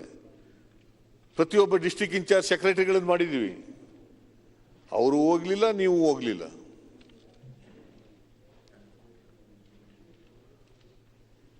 ನಾನು ಗುಲ್ಬರ್ಗ, ಬೀದರ್, ಯಾದಗಿರ್, ರಾಯಚೂರಲ್ಲೆಲ್ಲ ಹೋಗಿದ್ದೆ ಅಧ್ಯಕ್ಷರು. ನಿಮ್ಮ ಜಿಲ್ಲೆಗೆ ಹೋಗಿದ್ದೆ, ನೀವು ಡಿಸ್ಚಾರ್ಜು. ಪಾಪ ನಿಮಗೇನೋ ಅನಾರೋಗ್ಯ ಇತ್ತು, ಹೋಗೋಕ್ಕಾಗಲಿಲ್ಲ. ಬಟ್ ಬೇರೆಯವರು ಹೋಗ್ಬೇಕು ಬೇಡ? ರೆವಿನ್ಯೂ ಮಿನಿಸ್ಟರ್ ಹೋಗಿದಾರ, ಚೀಫ್ ಮಿನಿಸ್ಟರ್ ಹೋಗಿದಾರೆ, ನಾನು ಅನಾರೋಗ್ಯದ. ನೀವು ಹೋಗಿಲ್ಲ, ಅಲ್ಲಿ ಅಲ್ಲ, ಅವ್ರು ಕೇಳಿದೆ ನಾನು ಜನಗಳಿಗೆ. ನಾನು ಹೇಳಿದೆ ಅವ್ರಿಗೆ ಆರೋಗ್ಯ ಚೆನ್ನಾಗಿಲ್ಲಪ್ಪ, ನಾನೇ ಹೇಳ್ಬಿಟ್ಟೆ. ಮುಖ್ಯಮಂತ್ರಿ ಅವ್ರಿಗೆ ಹೇಳಿದೆ ಕಾರಜೋಳ ಅವ್ರಿಗೆ ಆರೋಗ್ಯ ಚೆನ್ನಾಗಿಲ್ಲ ಸರ್. ಎಲ್ಲ ಹೋದ್ಮೇಲೆ ನಾವು ಹೋಗಿದ್ದೆ ಸರ್. ನಾನು ಎಲ್ಲ ಜಿಲ್ಲೆಗಳಿಗೂ ಹೋಗಿದ್ದೀನಿ. ನಾನು ಮುಖ್ಯಮಂತ್ರಿ ನಾನು ಹೇಳ ಯಾವ ಜಿಲ್ಲಾ ಮಂತ್ರಿಗಳು ಎಲ್ಲೆಲ್ಲ ಹೋಗಿದ್ದಾರೆ, ಹೋಗಿಲ್ಲ ಅಂತ ಹೇಳ ಸರ್. ಎಲ್ಲಾ ಜಿಲ್ಲಾ ಮಂತ್ರಿಗಳು ಹೋಗಿದ್ದಾರೆ. ಆಯ್ತು, ಈಗ ನನ್ನ ಹತ್ರ ಇದೆ ಮಾಹಿತಿ. ಆರೋಗ್ಯ ಸಮಸ್ಯೆ ಒಂದು ಬಿಟ್ರೆ ಇನ್ನೆಲ್ಲಾ ಜಿಲ್ಲೆಯಲ್ಲೂ ಎಲ್ಲಾ ಜಿಲ್ಲಾ ಮಂತ್ರಿಗಳು ಚವ್ಹಾಣ್ ಅವ್ರನ್ನು ಸೇರಿಸಿ ಬಹಳ ಜನ ಹೋಗೂ ಇಲ್ಲ. ಅಶೋಕ್ ಕೂತ್ಕೊಳ್ಳಿ. ಹೋಗೂ ಇಲ್ಲ, ಮೀಟಿಂಗ್ಗಳು ಮಾಡಿಲ್ಲ, ಅವರು ಸಾಂತ್ವನ ಹೇಳಿಲ್ಲ. ಪ್ರವಾಹ ಬಂದು ಇಷ್ಟೊಂದು ನಷ್ಟ ಆಗಿದೆ, ಅವರು ಮನೆ ಕಳ್ಕೊಂಡಿದ್ದಾರೆ, ಬೀದಿ ಪಾಲಾಗಿದ್ದಾರೆ, ಅವ್ರು ಸಾಂತ್ವನ ಹೇಳೋರು ಯಾರು ಹಾಗಾದ್ರೆ? ಹೋಗಿದ್ದೀನಲ್ಲ ಸರ್, ರೆವಿನ್ಯೂ ಮಿನಿಸ್ಟರ್ನಾಗೆ ನಾನು ಹೋಗಿದ್ದೀನಿ ಎಲ್ಲಾ ಜಿಲ್ಲೆಗಳು. ಯಾವ ಜಿಲ್ಲೆನೂ ಬಿಟ್ಟಿಲ್ಲ, ನಾನು ಯಾವ ಜಿಲ್ಲೆನೂ ಬಿಟ್ಟಿಲ್ಲ, ಎಲ್ಲಾ ಜಿಲ್ಲೆಗೂ ಹೋಗಿದ್ದೀನಿ. ಈಗ ನೋಡ್ರಿ, ನಾನು ಹೇಳ್ತೀನಿ ಕೇಳಿ. ಬಳ್ಳಾರಿಗೆ ಶ್ರೀರಾಮುಲು ಹೋಗಿದ್ದಾರೆ, ಬಳ್ಳಾರಿ ಅವ್ರ ಜಿಲ್ಲೆ ಇನ್ಚಾರ್ಜ್ ಎಲ್ಲ ಇಲ್ಲ. ಅವರು ಒಂದೇ ಒಂದು ಸಭೆ ನಡೆಸಿಲ್ಲ ಅಲ್ಲಿ ಇವತ್ತಿನವರಿಗೆ. ತೋರಿಸ್ಲಿ ಅವರೆಲ್ಲ ಯಾವ ಸಭೆ ಯಾವತ್ತು ಮಾಡಿದಾರು ಅಂತ.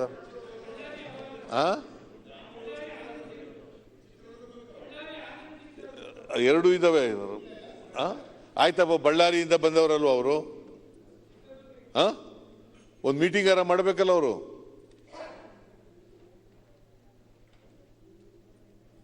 ಬೆಳಗಾವಿಯಲ್ಲಿ ಒಂದು ಮೀಟಿಂಗ್ ಮಾಡಿದಾರಾ?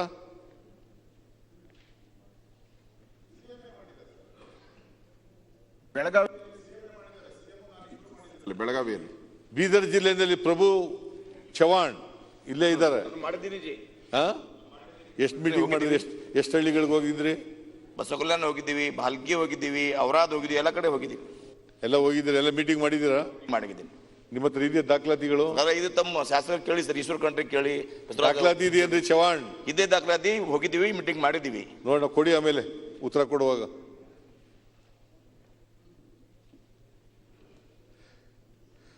ಕೋಟಾ ಶ್ರೀನಿವಾಸ್ ಪೂಜಾರಿ ಕೆಡಿಪಿ ಸಭೆ ಮಾತ್ರ ಮಾಡಿದ್ದಾರೆ, ಈ ಪ್ರವಾಹದ ಬಗ್ಗೆ ಏನು ಮಾತಾಡಿಲ್ಲ.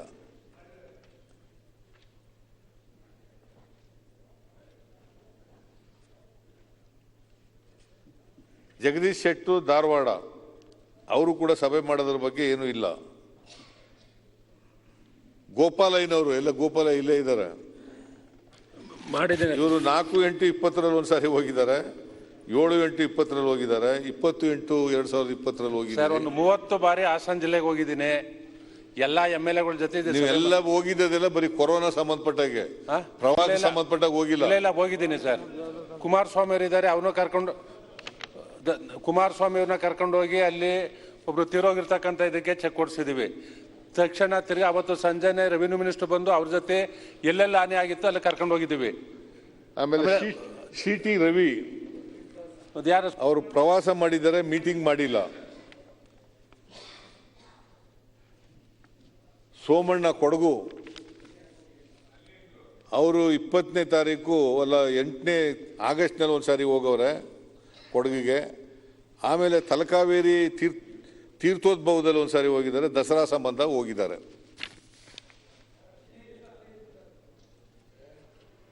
ಸೋಮಣ್ಣ ಅಲ್ಲೇ ಇದ್ರು ಸರ್ ಅಲ್ಲಿ. ಆಮೇಲೆ ಲಕ್ಷ್ಮಣ ಸಂಗಪ್ಪ ಸೌದಿ ಕೋವಿಡ್ ಮತ್ತು ಪ್ರವಾಹ ಪೀಡಿತ ಗ್ರಾಮಗಳಿಗೆ ಭೇಟಿಯಾಗುವ ಅಧಿಕಾರಿಗಳನ್ನು 2 ಸಾರಿ ಹೋಗಿದ್ದಾರೆ. 13/8/19/10 ರಾಯಚೂರಿಗೆ ಹೋಗೇ ಇಲ್ಲ.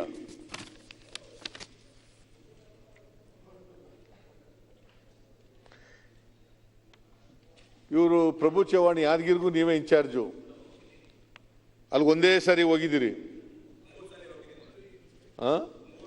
ಪ್ರವಾಹ ಬಂದಿತ್ತದು ಹೆಚ್ಚಾಗಿ ಬಂದಿದ್ದದು ಯಾವ ಕಾಲದಲ್ಲಿ? ಎಷ್ಟನೇ ತಾರೀಕು ಪ್ರವಾಹ ಬಂತು ಹೇಳಿ? ಅಲ್ಲಿ ಪ್ರವಾಹ ಯಾವ ಬಂದಿತ್ತು ಅಂತ ಪಕ್ಕದವ್ರು ಕೇಳಿದ್ರೆ? ನೆನ್ನೆ ಹೋಗಿದ್ದೀವಿ. ತಾವು ಹೆಂಗ ಡೀಟೇಲ್ ಕೇಳ್ತೀರಿ, ತಗೊಂಡು ಬಂದಿಲ್ಲ, ಬಟ್ ಹೋಗಿದ್ದೀವಿ. ಅಕ್ಟೋಬರ್ನಲ್ಲಿ ಪ್ರವಾಹ ಬಂದಿದೆ, ಸೆಪ್ಟೆಂಬರ್ ಆಗಸ್ಟ್ನಲ್ಲಿ ಬಂದಿದೆ. ನಮ್ದು ಕೋವಿಡ್ ಆಯ್ತು, ಆಮೇಲೆ ಸೆಪ್ಟೆಂಬರ್ ಬಂದಿದೆ. ನೀವು ಹೋಗಿದ್ದು ಯಾವ ತಿಂಗಳು ಹೇಳಿ ನೋಡೋಣ? ಇಲ್ಲಿ ನನಗಿರೋ ಇನ್ಫಾರ್ಮೇಶನ್ ಪ್ರಕಾರ 4/8/2020 ಒಂದ್ಸರಿ ಹೋಗಿದ್ದೀರಿ.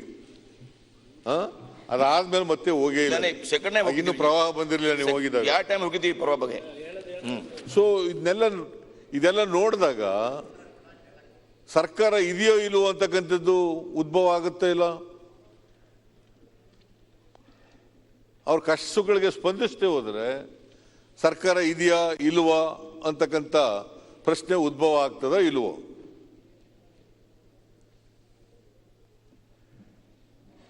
ಐವತ್ತೈದು ಲಕ್ಷ ಎಕರೆ ಪ್ರದೇಶದಲ್ಲಿ ಬೆಳೆ ಹಾನಿಯಾಗಿದ್ದರೆ ವಿವಿಧ ಬೆಳೆಗಳು, ತೋಟದ ಬೆಳೆ ಇರ್ಬೋದು, ಕೃಷಿ ಬೆಳೆ ಇರ್ಬೋದು, ತೋಟಗಾರಿಕೆ ಬೆಳೆ ಇರ್ಬೋದು,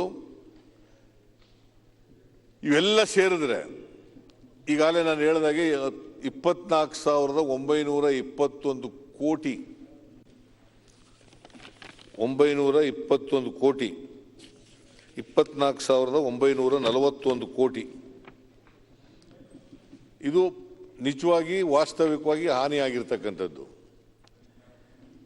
ಆದರೆ SDRF ನಾರ್ಮ್ಸ್ ಪ್ರಕಾರ ಎಷ್ಟಾಗಿದೆ ಅಂತಂದ್ರೆ 2,384.89.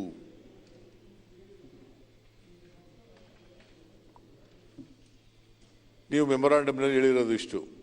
SDRF ಪ್ರಕಾರ ವಾಸ್ತವಿಕವಾಗಿ ನಷ್ಟ ಆಗಿರ್ತಕ್ಕಂಥದ್ದು 24,941 ಕೋಟಿ. SDRF ನಾರ್ಮ್ಸ್ ಪ್ರಕಾರ ಆಗಿರ್ತಕ್ಕಂಥದ್ದು 2,384 ಕೋಟಿ.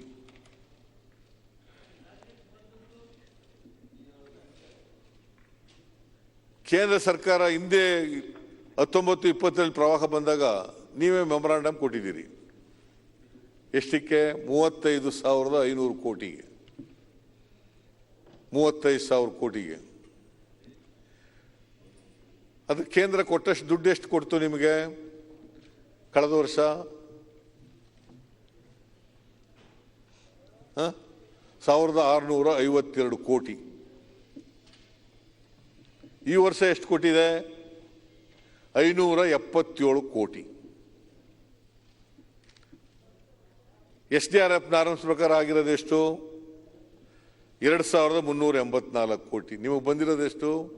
577 ಕೋಟಿ. ಇಷ್ಟೆಲ್ಲ 55,000 ಎಕರೆ ಬೆಳೆ ನಷ್ಟ ಆಗಿದೆಯಲ್ಲ, ಅದು ಸುಮಾರು 15,000 ಕೋಟಿ ಅಂತ ನೀವೇ ಒಪ್ಕೊಂಡಿದ್ದೀರಿ. 14,000 ಚಿಲ್ಲರೆ ಕೋಟಿ ಅಂತ ಮೆಮೊರಾಂಡಮ್ನಲ್ಲಿ ಹೇಳಿದ್ದೀರಿ, 15,000 ಕೋಟಿ ಅಂತ ಅಂದಾಜು. ಆದರೆ ಇಲ್ಲಿವರೆಗೆ ಕೊಟ್ಟಿರ್ತಕ್ಕಂಥ ಬೆಳೆ ಪರಿಹಾರ ಎಷ್ಟು? 110 ಕೋಟಿ ರೂಪಾಯಿ. 110 crores.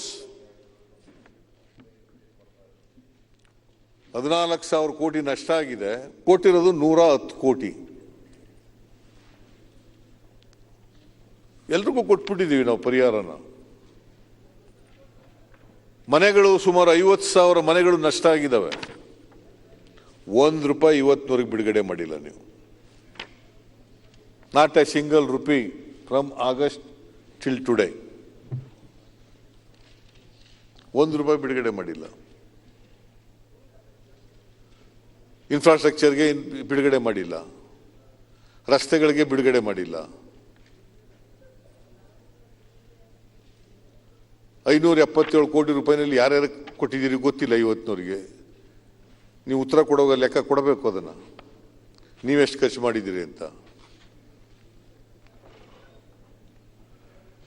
ನಾರ್ಮ್ಸ್ ಪ್ರಕಾರ ಕೇಂದ್ರ ಸರ್ಕಾರ ಕೊಡಬೇಕು. ಅಫ್ಕೋರ್ಸ್ ವಾಸ್ತವಿಕವಾಗಿ ಹಾನಿ ಆದದನ್ನೆಲ್ಲ ಕೊಡಲ್ಲ. ಯಾವ ಸರ್ಕಾರನೂ ಕೊಟ್ಟಿಲ್ಲ, ಹಿಂದೇನೂ ಕೊಟ್ಟಿಲ್ಲ, ಈಗಲೂ ಕೊಡಲ್ಲ. ಓಕೆ,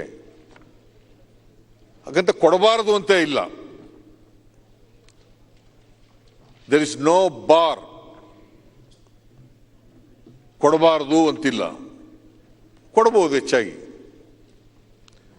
SDRF ನಾರ್ಮ್ಸ್ಗಿಂತ ಹೆಚ್ಚಾಗಿ ಕೊಡಬಹುದು ಬೇಕಾದ್ರೆ. ಈಗ ನೋಡಿ, ವೆಸ್ಟ್ ಬೆಂಗಾಲ್ನಲ್ಲಿ ಚುನಾವಣೆ ಬರ್ತದೆ ಅಂತೇಳಿ 2,707 ಕೋಟಿ ರೂಪಾಯಿ ಕೊಟ್ಟಿದ್ದಾರೆ ಕೇಂದ್ರ ಸರ್ಕಾರ. 2,707 ಕೋಟಿ. ನಮಗೆ ಕೊಟ್ಟಿರೋದೆಷ್ಟು? 55,000 ಎಕರೆನಲ್ಲಿ 24,941 ಕೋಟಿ ನಷ್ಟ ಆಗಿರೋ ಕಡೆ 577 ಕೋಟಿ ಅದು ಬಂದಿದೆ ಅಂತ ಪತ್ರಿಕೆನಲ್ಲೆಲ್ಲ ಓದಿರೋದು ನನಗಿರ್ತಕ್ಕಂಥ ಮಾಹಿತಿ. ಸಾಕ? ಇಷ್ಟೊಂದು ಮೀಗರ್ ಅಮೌಂಟ್ ಕೊಟ್ರಲ್ಲ, ನಿಮ್ಮ ಪ್ರಯತ್ನ ಏನು ಜಾಸ್ತಿ ತಗೊಳ್ಳಿಕ್ಕೆ?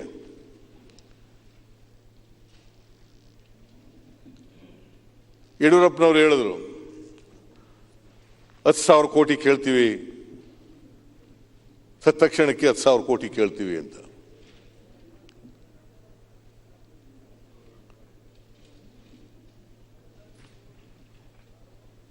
$10,000 ಕೋಟಿನಲ್ಲಿ 5,000 ಕೋಟಿನಾರ ಕೊಡ್ಬೇಕಲ್ಬಿಡ್ರಿ. 577 ಕೋಟಿ ಕೊಟ್ಟವ್ರೆ. Are you happy with this? Are you satisfied with this?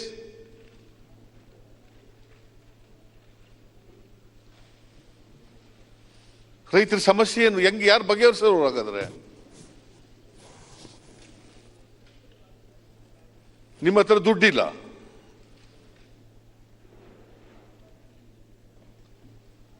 ರಾಜ್ಯ ಸರ್ಕಾರದ ಬೊಕ್ಕಸ ಖಜಾನೆ ಖಾಲಿ ಆಗ್ಬಿಟ್ಟದೆ. ಸಾಲ ಮಾಡೋರು ಕೊಡಬೇಕಲ್ಲ.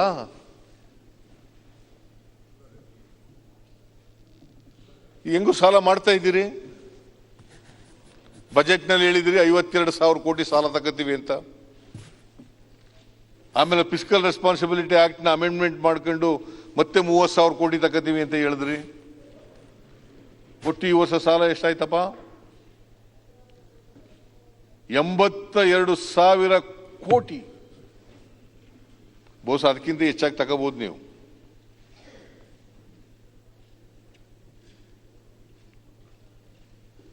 ಈಗಾಗಲೇ ಹಣಕಾಸಿನ ಪರಿಸ್ಥಿತಿ ಹಾಳಾಗೋಗ್ಬಿಟ್ಟದೆ ಕರ್ನಾಟಕದಲ್ಲಿ. ಕಮಿಟೆಡ್ ಎಕ್ಸ್ಪೆಂಡಿಚರ್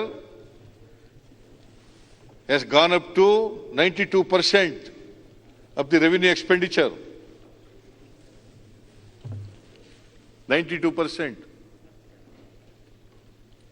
ನಾನಿರುವಾಗ ಹಣಕಾಸಿನ ಮಂತ್ರಿ ಮುಖ್ಯಮಂತ್ರಿ ಇರುವಾಗ it was 74-75%. Today it is 92%. After 1 year, it will be revenue deficit. ಆಯ್ತು, ಇಷ್ಟೊಂದು ಸಾಲ ತಗೊಂಡಿದ್ದೀರಿ, ಕೊಡಿ, ರೈತರಿಗೆ ಕೊಡಿ ಪಾಪ.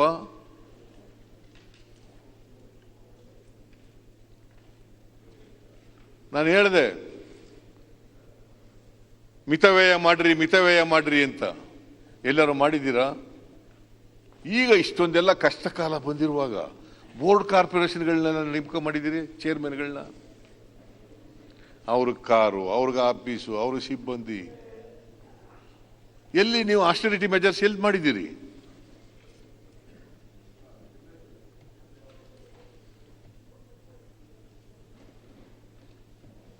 ದುಂದು ವೆಚ್ಚನೆ ಮಾಡ್ಕೊಂಡು ಹೋಗ್ತಾ ಇದ್ದೀರಿ.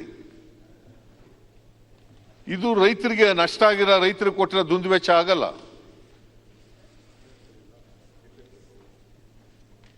ಬೇರೆ ನಾನ್ ಪ್ಲಾನ್ ಎಕ್ಸ್ಪೆಂಡಿಚರ್ ಖರ್ಚು ಮಾಡ್ತಕ್ಕಂಥ ಹಣ ಅದು ದುಂದು ವೆಚ್ಚ ಆಗುತ್ತೆ.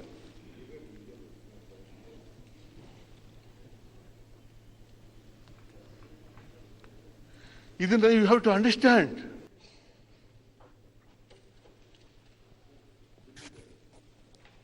ಇವತ್ತು ಏನು ಬೇರೆ ಯಾವುದಕ್ಕೂ ಕೊಟ್ಟಿಲ್ಲ ದುಡ್ಡನ್ನ. 48,000 ಸುಮಾರು 50,000 ಮನೆ ಹಾಳಾಗಿದ್ದಾವೆ. ಮನೆ ಪರಿಹಾರ ಕೊಟ್ಟಿಲ್ಲ, ಕಳೆದ ವರ್ಷದ್ದೇ ಕೊಟ್ಟಿಲ್ಲ. ಸುಳ್ಳು ಹೇಳ್ಬಿಟ್ರು.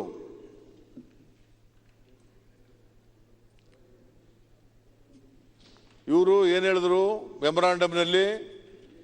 2,47,000 ಮನೆಗಳು ನಷ್ಟ ಆಗಿದ್ದಾವೆ ಅಂತ ಹೇಳಿದ್ರು ಕಳೆದ ವರ್ಷ ಮೆಮೊರಾಂಡಮ್ನಲ್ಲಿ, ಕೇಂದ್ರ ಸರ್ಕಾರ ಕೊಟ್ಟಿರ್ತಕ್ಕಂಥ ಮೆಮೊರಾಂಡಮ್ನಲ್ಲಿ. ಆಮೇಲೆ ಪರಿಹಾರ ಕೊಟ್ಟಿದ್ದು 1,24,000 ಮನೆಗಳಿಗೆ. What about the remaining 1,20,000 houses? ಅವು ಹಾನಿಯಾಗಿದ್ದಾವಲ್ಲ, ಹಾಳಾದವಲ್ಲ, ಅವಕ್ಕೆ ಪರಿಹಾರ? ನಿಮ್ಮ ಅಡ್ವರ್ಟೈಸ್ಮೆಂಟ್ ಕೊಟ್ಟಿದ್ದೀರಿ ನೋಡಿ, ಬಹುಶಃ 11ನೇ ತಿಂಗಳು ಕಳೆದ ವರ್ಷ. ನೀವೇ ಹೇಳಿರೋದು ಅಡ್ವರ್ಟೈಸ್ಮೆಂಟ್ನಲ್ಲಿ 1,79,000 ಮನೆಗಳು ಹಾಳಾಗಿದ್ದಾವೆ. Which is true, which is not true. 1,24,000 ಮನೆಗಳಿಗೆ ಪರಿಹಾರ ಕೊಟ್ಟಿರೋದು ನಿಜನಾ? ನಿಮ್ಮ ಅಡ್ವರ್ಟೈಸ್ಮೆಂಟ್ನಲ್ಲಿ 1,79,000 ಮನೆಗಳು ಹಾಳಾಗಿದ್ದಾವೆ ಅಂತ ಹೇಳೋದು ನಿಜನಾ? ನಿಮ್ಮ ಮೆಮೊರಾಂಡಮ್ನಲ್ಲಿ 2,47,000 ಮನೆಗಳು ಹಾಳಾಗಿದ್ದಾವೆ ಅನ್ನೋದು ನಿಜನಾ? Which is correct, which is not correct? ಜನಗಳಿಗೆ ಯಾಕೆ ತಪ್ಪು ಮಾಹಿತಿ ಕೊಡ್ತೀರಿ? ಸದನಕ್ಕೆ ಯಾಕೆ ತಪ್ಪು ಮಾಹಿತಿ ಕೊಡ್ತೀರಿ?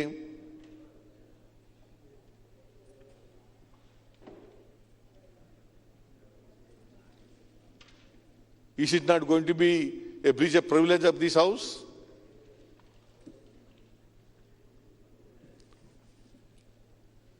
ಇವತ್ತಿಗೂ ಕೂಡ ನಾವು ಅನೇಕ ಕಡೆಗಳಲ್ಲಿ ಹೋದಾಗ, ನಾನು 10ನೇ ತಿಂಗಳು ಅಕ್ಟೋಬರ್ ತಿಂಗಳಲ್ಲಿ 19, 20ನೇ ತಾರೀಕು 21ನೇ ತಾರೀಕು ಪ್ರವಾಸ ಮಾಡಿದೆ ಬಾದಾಮಿನಲ್ಲಿ.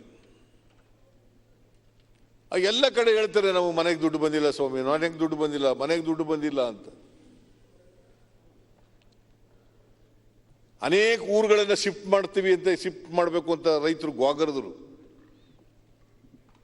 ನಮ್ಮ ಇಡೀ ಕಾನ್ಸ್ಟಿಟ್ಯೂನ್ಸಿನಲ್ಲಿ ಪಟ್ಟದಕಲ್ಲು ಒಂದು ಶಿಫ್ಟ್ ಮಾಡಬೇಕು ಅಂತ ಕ್ರಮ ತಗೋತಾ ಇದ್ದೀರಿ. ಬೇರೆ ಯಾವ ಹಳ್ಳಿನಲ್ಲೂ ಕೂಡ ಶಿಫ್ಟ್ ಮಾಡ್ತಕ್ಕಂಥ ಕ್ರಮ ತಗೊಳ್ಳಿಲ್ಲ.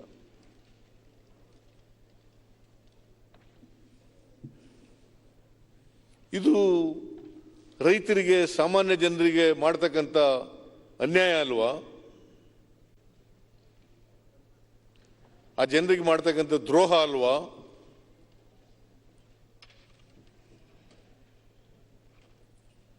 ನಿಮ್ಮ ಜಿಲ್ಲೆನಲ್ಲೂ ಆಗಿದೆ, ಮಳೆ ಆಗಿ ಬೆಳೆ ಎಲ್ಲ ಹಾನಿಯಾಗಿದೆ. ಬೆಳಗಾಂ ಜಿಲ್ಲೆನಲ್ಲೂ ಕೂಡ ಹೋದ ಸಾರಿ ಕೃಷ್ಣಾ ನದಿ ಬಂದು ಅದರ ಉಪನದಿಗಳೆಲ್ಲ ಬಂದಾಯಿತು. ಈ ಸಾರಿ ಭೀಮಾ ನದಿ. ಬಹುಶಃ ಹೈದರಾಬಾದ್ ಕರ್ನಾಟಕ ಇದೆಯಲ್ಲ, 50 ವರ್ಷಗಳಲ್ಲಿ ಇಷ್ಟೊಂದು ಮಳೆ ಬಿದ್ದಿರಲಿಲ್ಲ. ಕಳೆದ 50 ವರ್ಷಗಳಲ್ಲಿ ಇಷ್ಟೊಂದು ದೊಡ್ಡ ಮಳೆ ಆಗಿರಲಿಲ್ಲ, ಇಷ್ಟೊಂದು ಪ್ರವಾಹ ಬಂದಿರಲಿಲ್ಲ. ನಾನು ಆ 4 ಜಿಲ್ಲೆಗಳಿಗೂ ಹೋಗಿದ್ದೆ: ಬೀದರ್, ಗುಲ್ಬರ್ಗ, ಯಾದಗಿರಿ, ರಾಯಚೂರು. ಅಲ್ಲಿರ್ತಕ್ಕಂಥ ತೊಗರಿ, ಅಲ್ಲಿರ್ತಕ್ಕಂಥ ಮೆಕ್ಕೆಜೋಳ, ಅಲ್ಲಿರ್ತಕ್ಕಂಥ ಹತ್ತಿ ಎಲ್ಲ ಹಾಳಾಗ್ಬಿಟ್ಟದೆ. ಪಾಪ ಇಲ್ಲೆಲ್ಲ ಲಾಕ್ಡೌನ್ ಆದಮೇಲೆ ಹಳ್ಳಿಗಳಿಗೆ ಹೊಂಟೋದ್ರು ಜನರು. ಆ ಭಾಗದಲ್ಲಿ ಬಿಜಾಪುರ, ಬಾಗಲಕೋಟೆ, ರಾಯಚೂರು, ಬೆಳಗಾಂ, ಗುಲ್ಬರ್ಗ, ಬೀದರ್ ಭಾಗದಲ್ಲೆಲ್ಲ ಹೋದ್ರೆ ಅವರಿದ್ದ ಜಮೀನುಗಳಲ್ಲಿ ವ್ಯವಸಾಯ ಮಾಡೋಕ್ಕೆ ಶುರು ಮಾಡಿದ್ರು. ಊರಿಗೆ ಹೋಗಿ ಏನು ಮಾಡೋದು? ಇಲ್ಲಿ ಇದ್ಕೊಂಡು ಇಲ್ಲಿ ಊಟ ಇಲ್ಲ, ಸಂಬಳ ಇಲ್ಲ, ನೆರಳಿಲ್ಲ. ಅಲ್ಲಿ ಹೋದ್ರು, ಅಲ್ಲೇನೋ ಒಂದಷ್ಟು ಜಮೀನುಗಳಲ್ಲಿ ಬಿತ್ತನೆ ಎಲ್ಲ ಮಾಡಿದ್ರು. ಈ ಪ್ರವಾಹ ಬಂದು ಕೊಚ್ಕೊಂಡು ಹೊಂಟೋಯ್ತತೆ, ಇಡೀ ಬದುಕನ್ನೇ ಕೊಚ್ಕೊಂಡು ಹೊಂಟೋಯ್ತತೆ.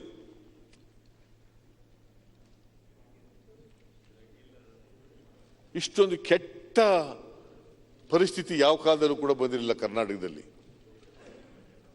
ಇಲ್ಲಿವರೆಗೆ ಒಂದು ಮನೆ ಪರಿಹಾರ ಕೊಟ್ಟಿದ್ದೀರಾ? August, September, October, November, December 4 ತಿಂಗಳಾಯಿತು, ಇನ್ನೂ ಪರಿಹಾರ ಕೊಟ್ಟಿಲ್ಲ. 10,000 ಕೊಟ್ಟಿದ್ದೀವಿ ಅಂತ ಹೇಳ್ತೀರಿ.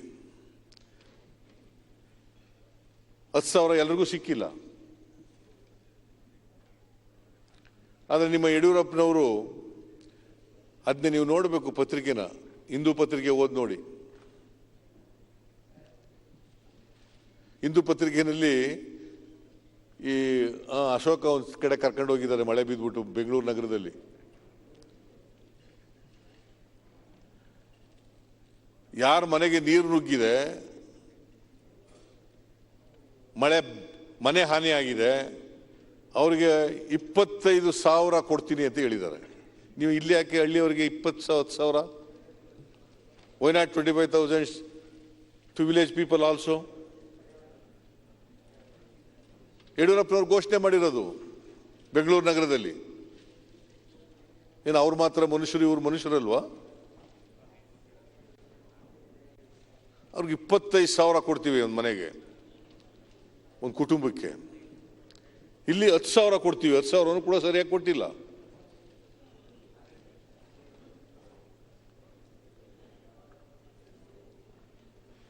ಹಿಂಗೆ ಮನೆ ಅಧ್ಯಕ್ಷರೇ ಇವರು 2 ಮೆಮೊರಾಂಡಮ್ ಕೊಟ್ಟಿದ್ದಾರೆ.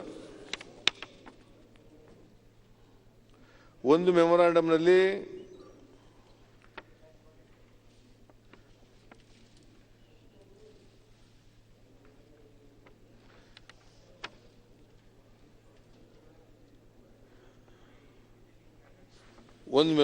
ಎರಡು ಮೆಮೊರಾಂಡಮ್ ಕೊಟ್ಟಿದ್ದಾರೆ ಮಾನ್ಯ ಅಧ್ಯಕ್ಷರೇ. ಇದು ಒಂದು ಮೆಮೊರಾಂಡಮ್ ರೆವಿನ್ಯೂ ಡಿಪಾರ್ಟ್ಮೆಂಟ್ ಇಂದ ಕೊಟ್ಟಿರ್ತಕ್ಕಂಥದ್ದು.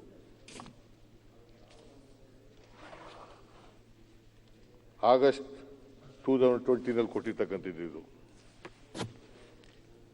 ಆಮೇಲೆ ಇನ್ನೊಂದು ಸಪ್ಲಿಮೆಂಟರಿ ಮೆಮೊರಾಂಡಮ್ ಕೊಟ್ಟಿದ್ದೀರಿ. ಇದು September 2nd fortnight and October 2020 ಸೇರಿಸಿ ಕೊಟ್ಟಿದ್ದೀರಿ.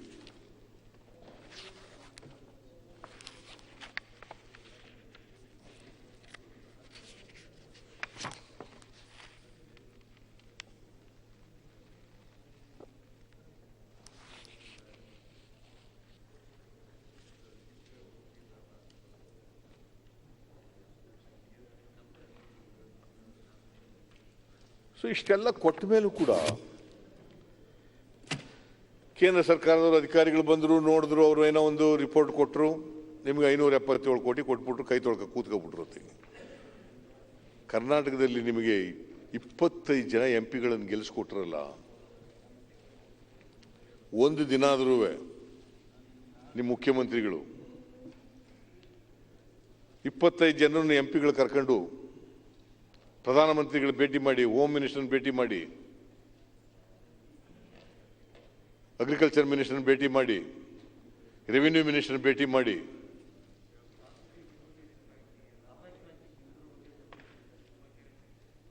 ನಮಗೆ ಪರಿಹಾರ ಕೊಡ್ರಿ ಅಂತ ಕೇಳಿದ್ದಾರೆ ಅಂದ್ರೆ ಕರ್ನಾಟಕ ಜನ ನಿಮಗೆ 25 ಜನ ಗೆಲ್ಸ್ಕೊಡೋದು ಇದಕ್ಕ?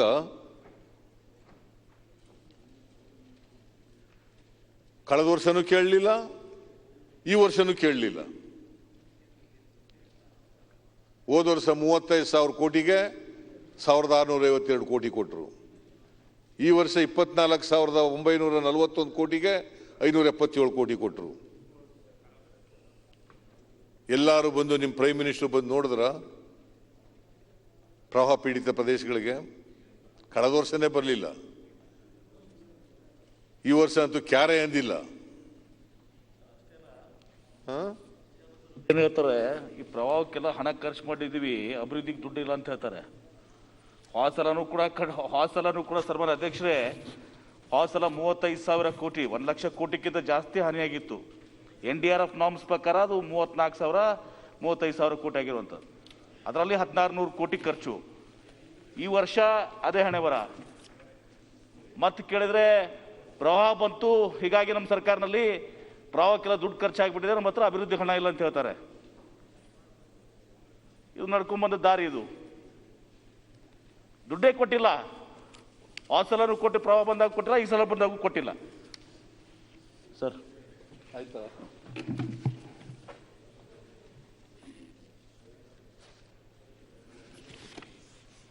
ಕೊಡ್ಲಿಲ್ಲ, ಕೇಳಲೂ ಇಲ್ಲ. ನೀವು ಯಾಕೆ ನೀವು ಬಾಯಿ ಮುಚ್ಕೊಂಡಿದ್ದೀರಾ? ಯಾಕೆ ಕೇಳಲ್ಲ? Why can't you demand? ನಿಮಗೆ GST ಪರಿಹಾರನೂ ಕೊಡಲ್ಲ, ಫ್ಲಡ್ ರಿಲೀಫ್ಗೂ ಕೊಡಲ್ಲ,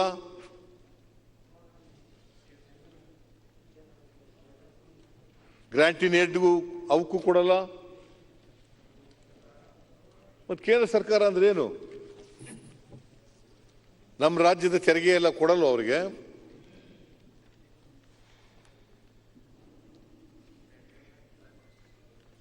ರಾಜ್ಯದಿಂದ ತೆರಿಗೆ ಹೋಗ್ತದಲ್ಲ, ತೆರಿಗೆ ಯಾರ್ದು ಅದು? ಏನು ಯಾಸಿಫ್ ಕೇಂದ್ರ ಸರ್ಕಾರದ ದುಡ್ಡು ಅಂತ ಅನ್ಕೊಂಡ್ಬಿಟ್ಟಿರ್ತೀರಿ ನೀವು? ಗೌರ್ಮೆಂಟ್ ಆಫ್ ಇಂಡಿಯಾ ಅವರಿಗೆ ಸ್ವಂತ ರೆವಿನ್ಯೂ ಇಲ್ಲ.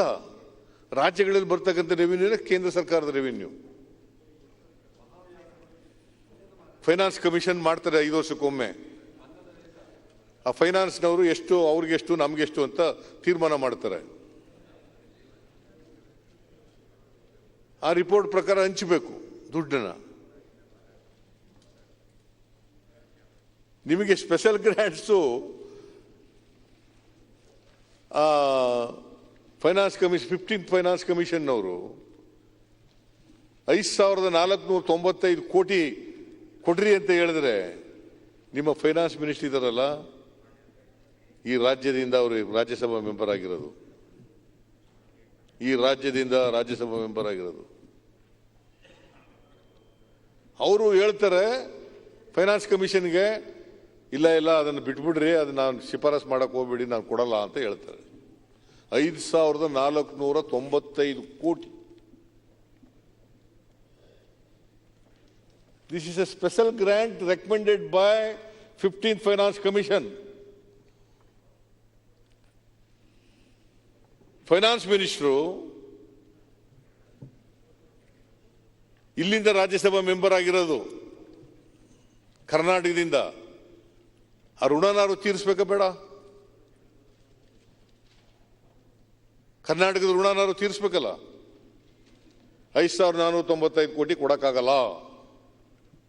ನೀವು ರೆಕಮೆಂಡ್ ಮಾಡಿದ್ರು ಕೊಡಲ್ರಿ ನಾವು.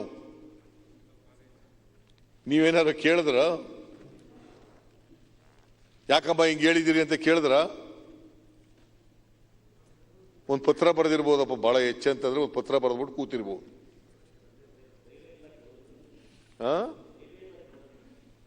ಧೈರ್ಯನೇ ಇಲ್ಲ ನಿಮಗೆ. ಏನಾಯ್ತು? It's your right.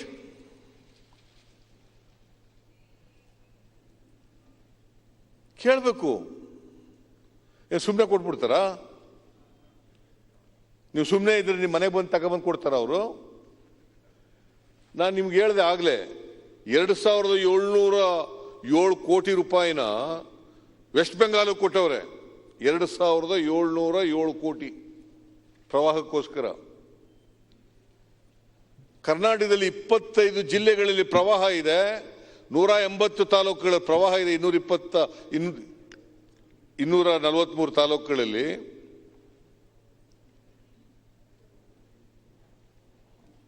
ಯಾರು ಹೇಳೋರಿಲ್ಲ, ಕೇಳೋರಿಲ್ಲ. ಅವ್ರಿಗೆ ಯಾಕೆ ವೆಸ್ಟ್ ಬೆಂಗಾಲ್ನವ್ರಿಗೆ ಯಾಕೆ ಕೊಟ್ಟಿದ್ದೀರಿ 2,707 ಕೋಟಿನ? ಅವ್ರದ್ದು ಚುನಾವಣೆ ಹತ್ರ ಬರ್ತಾ ಇದೆಯಲ್ಲ, ಅದರಿಂದ ಚುನಾವಣೆ ಅವ್ರದ್ದು ಹತ್ರ ಬರ್ತಾ ಇದೆ, ಅದರಿಂದ ಕೊಟ್ಟಿದ್ದಾರೆ ಸರ್ಕಾರ. ಚುನಾವಣೆ ಹತ್ರ ಬರ್ತಾ ಇದೆಯಲ್ಲ, ಅದಕ್ಕೆ ಓಲೈಸಕ್ಕೋಸ್ಕರ ಕೊಟ್ಟಿದ್ದಾರೆ ಅಷ್ಟೇ. ಇನ್ನೇನು ಅವ್ರಿಗೇನು ಬಹಳ ಇದಲ್ಲ. ಆ ಚುನಾವಣೆಗೋಸ್ಕರ ಕೊಟ್ಟು ಇವ್ರ ಪಕ್ಷ ಗೆಲ್ಲಿಸ್ಬೇಕು ಅನ್ನುವಂತ ಉದ್ದೇಶ ಅಷ್ಟೇ. ನೀನ್ ಕರೆಕ್ಟ್ ಹೇಳ್ತಾ ಇದೆಯಾ ಗೌಡ, ಅವ್ರು ಹೇಳೋದಿಲ್ವಲ್ಲ ಹಂಗೆ. ಇಂಥ ಐಡಿಯಾಗಳೆಲ್ಲ ನಮ್ಮ ಗೌಡ್ರ ಕಡೆಯಿಂದನೇ ಸಿಗೋದು. ಇಂಥ ಐಡಿಯಾಗಳೆಲ್ಲ ಗೌಡ್ರ ಕಡೆಯಿಂದನೇ ಸಿಗೋದು ನಮ್ಗೆ.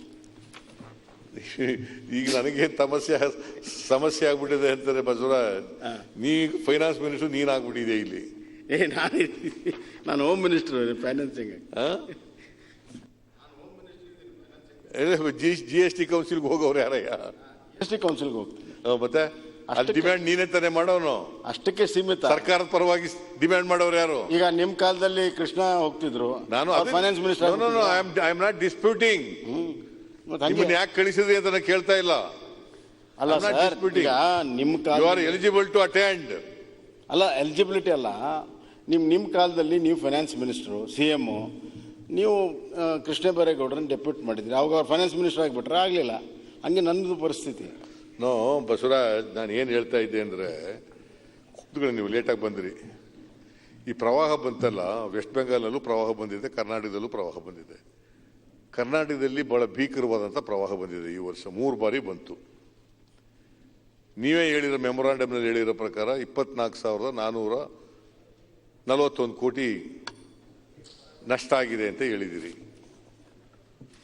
ಅಲ್ಲ, 24,941 ಕೋಟಿ ಆಗಿದೆ ಅಂತ ಹೇಳಿದಿರಿ.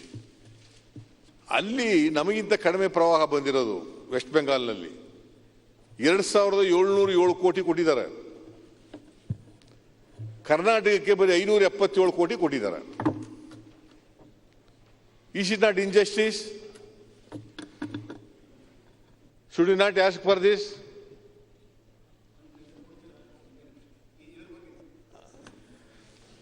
ಈಗ ತಾವು ಫೈನಾನ್ಸ್ ಮಂತ್ರಿ ಇದ್ದವರು, CM ಇದ್ದವರು, ನಿಮ್ಮ ಕಾಲದಲ್ಲೂ ಕೂಡ ಪ್ರವಾಹ ಆಗಿತ್ತು. 2013ರಲ್ಲಿ 17,000 ಕೋಟಿ ಲಾಸ್ ಆಗಿದೆ ಅಂತ ನೀವು ಮೆಮೊರಾಂಡಮ್ ಕೊಟ್ಟಿದ್ದೀರಿ. ಅವತ್ತಿನ ಸರ್ಕಾರ UPA ಸರ್ಕಾರ ಕೊಟ್ಟಿದ್ದೆಷ್ಟು? 700 ಚಿಲ್ಲರೆ ಕೋಟಿ ಕೊಟ್ಟರು. ಅದು ಒಂದು ಮಾನದಂಡದ ಪ್ರಕಾರ ಕೊಡ್ತಾರೆ. ಈಗ ವೆಸ್ಟ್ ಬೆಂಗಾಲ್ ಯಾಕೆ ಜಾಸ್ತಿ ಕೊಟ್ಟರು ಅಂತ ನಮ್ಮ ಕಡೆ ಮಾಹಿತಿ ಇಲ್ಲ. ಖಂಡಿತವಾಗೂ ಮಾಹಿತಿ ತರಿಸೋಣ. ಅದೇ ಮಾನದಂಡ ನಮಗೂ ಅನ್ವಯಿಸಬೇಕಾಗ್ತದೆ. ಅಲ್ಲಿ ವೆಸ್ಟ್ ಬೆಂಗಾಲ್ದಲ್ಲಿ ಏನು ಲಾಸ್ ಆಗಿದೆ, ಯಾಕಷ್ಟು ಕೊಟ್ಟರು, ಇಲ್ಲೇನು ಲಾಸ್ ಆಗಿದೆ, ಏನು ಕೊಟ್ಟಿದ್ದಾರೆ ನೋಡಿ. ನಾವು ಹೆಚ್ಚಿಗೆ ಕ್ಲೇಮ್ ಮಾಡಿದ್ರೆ ಮಾಡೋಣ. ಅದಕ್ಕಿಂತ ಸ್ಟೇಟ್ ಸಲುವಾಗಿ ನಾವು ಕ್ಲೇಮ್ ಮಾಡೋದಕ್ಕೆ ಹಿಂದೆ ಮುಂದೆ ನೋಡೋದಿಲ್ಲ. ವೆಸ್ಟ್ ಬೆಂಗಾಲಲ್ಲಿ ಚುನಾವಣೆ ಇದೆ ಇವಾಗ. ವೆಸ್ಟ್ ಬೆಂಗಾಲಲ್ಲಿ ನನ್ನ ಇನ್ಫರೆನ್ಸ್ ಏನು ಗೊತ್ತಾ, ನೀವು ಚುನಾವಣೆಗೆ ಇದನ್ನು ಹೋಲಿಕೆ ಮಾಡಿದರೆ ಹಂಗೆ ಹಿಂದಿನ ಎಲ್ಲ ಸರ್ಕಾರಗಳು ಚುನಾವಣೆಯ ಸಂದರ್ಭದಲ್ಲಿ ಕೊಟ್ಟಿದ್ದಾರೆ ಅನ್ನೋದನ್ನು ಪುರಾವೆ ನಾವು ಕೊಡಬಹುದು. ಅದಕ್ಕೆ don't bring politics into this. No, it is not politics. ಅಲ್ಲ, ಅವ್ರಿಗೆ ಹೇಳಿದ್ದಕ್ಕೆ ಕೇಳಿದೆ. It is not politics. ಈಗ ಹಾಗಾದ್ರೆ ನಾನು ನಿಮ್ಗೆ ಇನ್ನೊಂದು ಹೇಳ್ತಾ ಇದ್ದೆ, ನೀವು ಬರೋಕ್ಕೂ ಮುಂಚಿತವಾಗಿ 5,495 ಕೋಟಿ ಸ್ಪೆಷಲ್ ಗ್ರಾಂಟ್ಸ್ ಅನ್ನು ರೆಕಮೆಂಡ್ ಮಾಡಿರ್ಲಿಲ್ವಾ 15th ಫೈನಾನ್ಸ್ ಕಮಿಷನ್? ನಮ್ಮ ರಾಜ್ಯದವರೇ ರಾಜ್ಯಸಭಾ ಮೆಂಬರು, ಫೈನಾನ್ಸ್ ಮಿನಿಸ್ಟ್ರು, ಯಾಕೆ ಅದನ್ನು ಕೊಡದೆ ಹೋದ್ರು? ಕೊಡಕ್ಕಾಗಲ್ಲ ಅಂತ ಹೇಳಿದ್ರು. ಸ್ಪೆಷಲ್ ಗ್ರಾಂಟ್ಸ್ ಯಾರ್ಯಾರು ಕೊಟ್ಟಿದೆ? ಇದಕ್ಕೆ ರಾಜಕೀಯನ ಇದು? ನೀವು 15th ಫೈನಾನ್ಸ್ ಕಮಿಷನ್ದು ಬೇರೆ, ಈ CRF ಫಂಡ್ಸದ್ದು, ಫ್ಲಡ್ಸದ್ದು ಬೇರೆ ಇದೆ ಮಾನದಂಡ. 15th ಫೈನಾನ್ಸ್ ಕಮಿಷನ್ನು ಸಾಕಷ್ಟು ರಿಕಮೆಂಡೇಶನ್ ಮಾಡ್ತದೆ. ಅದರಲ್ಲಿ ನಮ್ಮ ಪರವಾಗಿನೂ ಕೆಲವಿದ್ದಾವೆ, ನಮ್ಮ ವಿರುದ್ಧನೂ ಕೂಡ ಕೆಲವಿದ್ದಾವೆ. ಸ್ಟೇಟ್ಸ್ಗೆ ಜನರಲಿ ಐ ಆಮ್ ಸ್ಪೀಕಿಂಗ್. ಅದರಲ್ಲಿ ಎಲ್ಲವನ್ನೂ ಕೂಡ all recommendations are not accepted by the centre. ಇದು this going on for long period. ಕಳೆದ 5-6 ದಶಕಗಳಿಂದ ಎಲ್ಲ ಫೈನಾನ್ಸ್ ಕಮಿಷನ್ ರೆಕಮೆಂಡೇಶನ್ ಎಲ್ಲವೂ ಒಪ್ಕೊಂಡಿದ್ದಾರೆ. ಹಂಗಾಗೋದಿಲ್ಲ ಅದು. ಈಗ ಫಾರ್ ಎಕ್ಸಾಂಪಲ್ 15th ಫೈನಾನ್ಸ್ ಕಮಿಷನ್ನೇ ಅವ್ರು ಏನು ಹೇಳಿದರು ಅಂತಂದರೆ, GSTನ ನೀವು 2020ರಿಂದ ಮುಂದುವರಿಸಬೇಡಿ, 22ರಿಂದ ಮುಂದುವರಿಸಬೇಡಿ ಅಂತ ಹೇಳಿ ರೆಕಮೆಂಡ್ ಮಾಡಿದ್ದಾರೆ ಅವರು. It is none of his minister to recommend this. ಇದು ಎಕ್ಸ್ಟೆನ್ಷನ್ ಮಾಡೋದು ಸರಿಯಲ್ಲ ಅಂತ. Whether you should accept such things. Basavaraj, ನಾನು I am not finding fault. 15th finance commission ಅವರು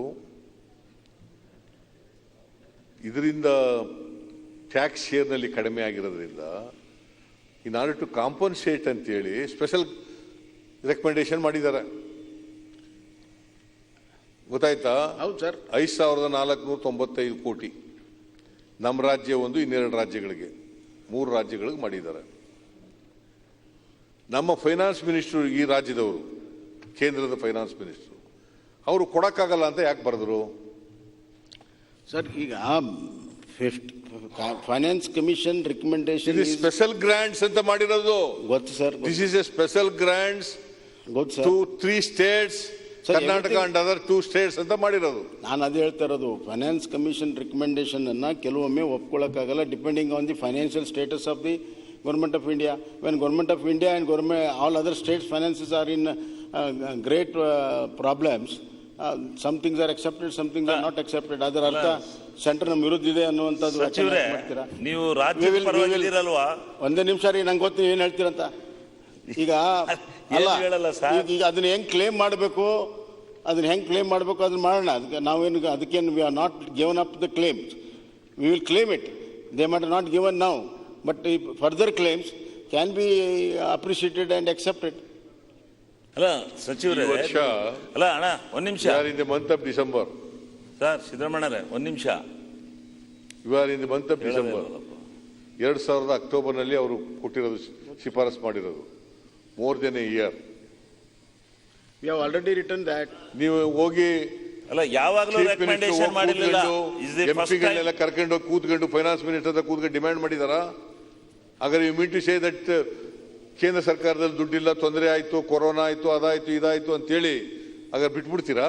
ಬಿಟ್ಬಿಡಲ್ಲ. ನಾವು ಅದಕ್ಕೆ ಹೇಳಿದ್ದೇವೆ, are not given up the claim. ಕೇಳೋದೇ ಇಲ್ಲ ಅಂತೀರಾ? ನಾವು ಕೇಳಿದ್ದೇವೆ. ಸ್ಪೆಷಲ್ ಗ್ರಾಂಟ್ಸ್ 15 ಕೇಳಿದ್ರೆ ಯಾಕೆ ಕೊಡಲ್ಲ? ಕೊಟ್ಟಿಲ್ಲ. ಕೇಳಿದ್ದೇವೆ, ಕೊಟ್ಟಿಲ್ಲ. ಇದು ಸತ್ಯ ಇರುವಂತದ್ದು. But we have not given up the claims. Will try to get it. Means ಅಲ್ಲ ಸರ್, 15 ಫೈನಾನ್ಸ್ ಅಂದ್ರೆ ಏನು? ಅದ್ರ ಬದ್ಧತೆ ಏನು? ಅದ್ರ recommendation government of India recognise ಮಾಡಲ್ಲ ಅಂದ್ರೆ 15 ಫೈನಾನ್ಸ್ ಯಾತಬೇಕು? ಕಮಿಷನ್ ಯಾತಬೇಕು? 100% ಏನನ್ನ ಕಮಿಷನ್ ರೆಕಮೆಂಡೇಶನ್ ಮಾಡುತ್ತೆ ಅದನ್ನು ಒಪ್ಪಲೇಬೇಕು. ಹೌದು, ಅರೆ ನಗದಲ್ಲ ಸರ್. ಮತ್ತೆ ನಾವು ಯಾವ ದೃಷ್ಟಿಯಿಂದ ಹೇಳಿರ್ತೀವಿ, ಯಾವ ದೃಷ್ಟಿಯಿಂದ ರೆಕಮೆಂಡೇಶನ್ ಮಾಡುತ್ತೆ? ಯಾತು ಫೈನಾನ್ಸ್ ಕಮಿಷನ್ ರಚನೆ ಮಾಡ್ಕೊಂಡದ್ ನಾವು? ಗೌಡ್ರೆ, ಇದು 15ನೇ ಫೈನಾನ್ಸ್ ಕಮಿಷನ್, ಇದಕ್ಕಿಂತ 14 ಫೈನಾನ್ಸ್ ಕಮಿಷನ್ ಬಗ್ಗೆ ಮಾತಾಡ್ತಾ ಇರೋದು.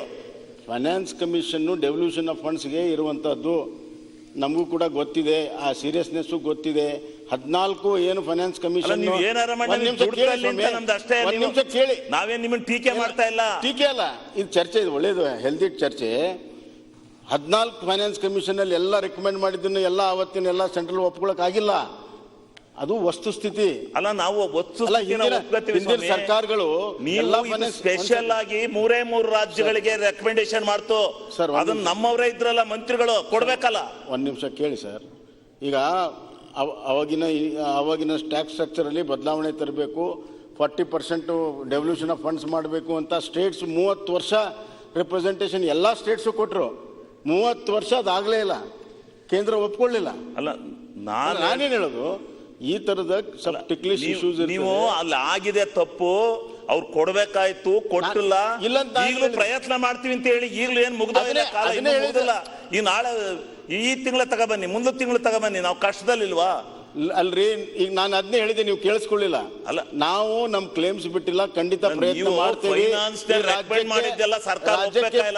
ರಾಜ್ಯಕ್ಕೆ ಬರಬೇಕಾಗದನ್ನ ತರುವಂತ ಪ್ರಯತ್ನವನ್ನ ಮಾಡ್ತೀವಿ ಅಂತ ಹೇಳಿದ್ವಿ. ಅಲ್ಲ, ನೀವು 15 ಫೈನಾನ್ಸ್ ಕಮಿಷನ್ ರೆಕಮೆಂಡೇಶನ್ ಎಲ್ಲ ಸರ್ಕಾರ ಒಪ್ಪಬೇಕಾದ ಅವಶ್ಯಕತೆ ಇಲ್ಲ ಅನ್ನೋ ಪದ ಹೇಳಿದ್ದಕ್ಕೆ ಅಲ್ಲೇ ನಾನು ಎದಳ್ತಿರ್ಲಿಲ್ಲ.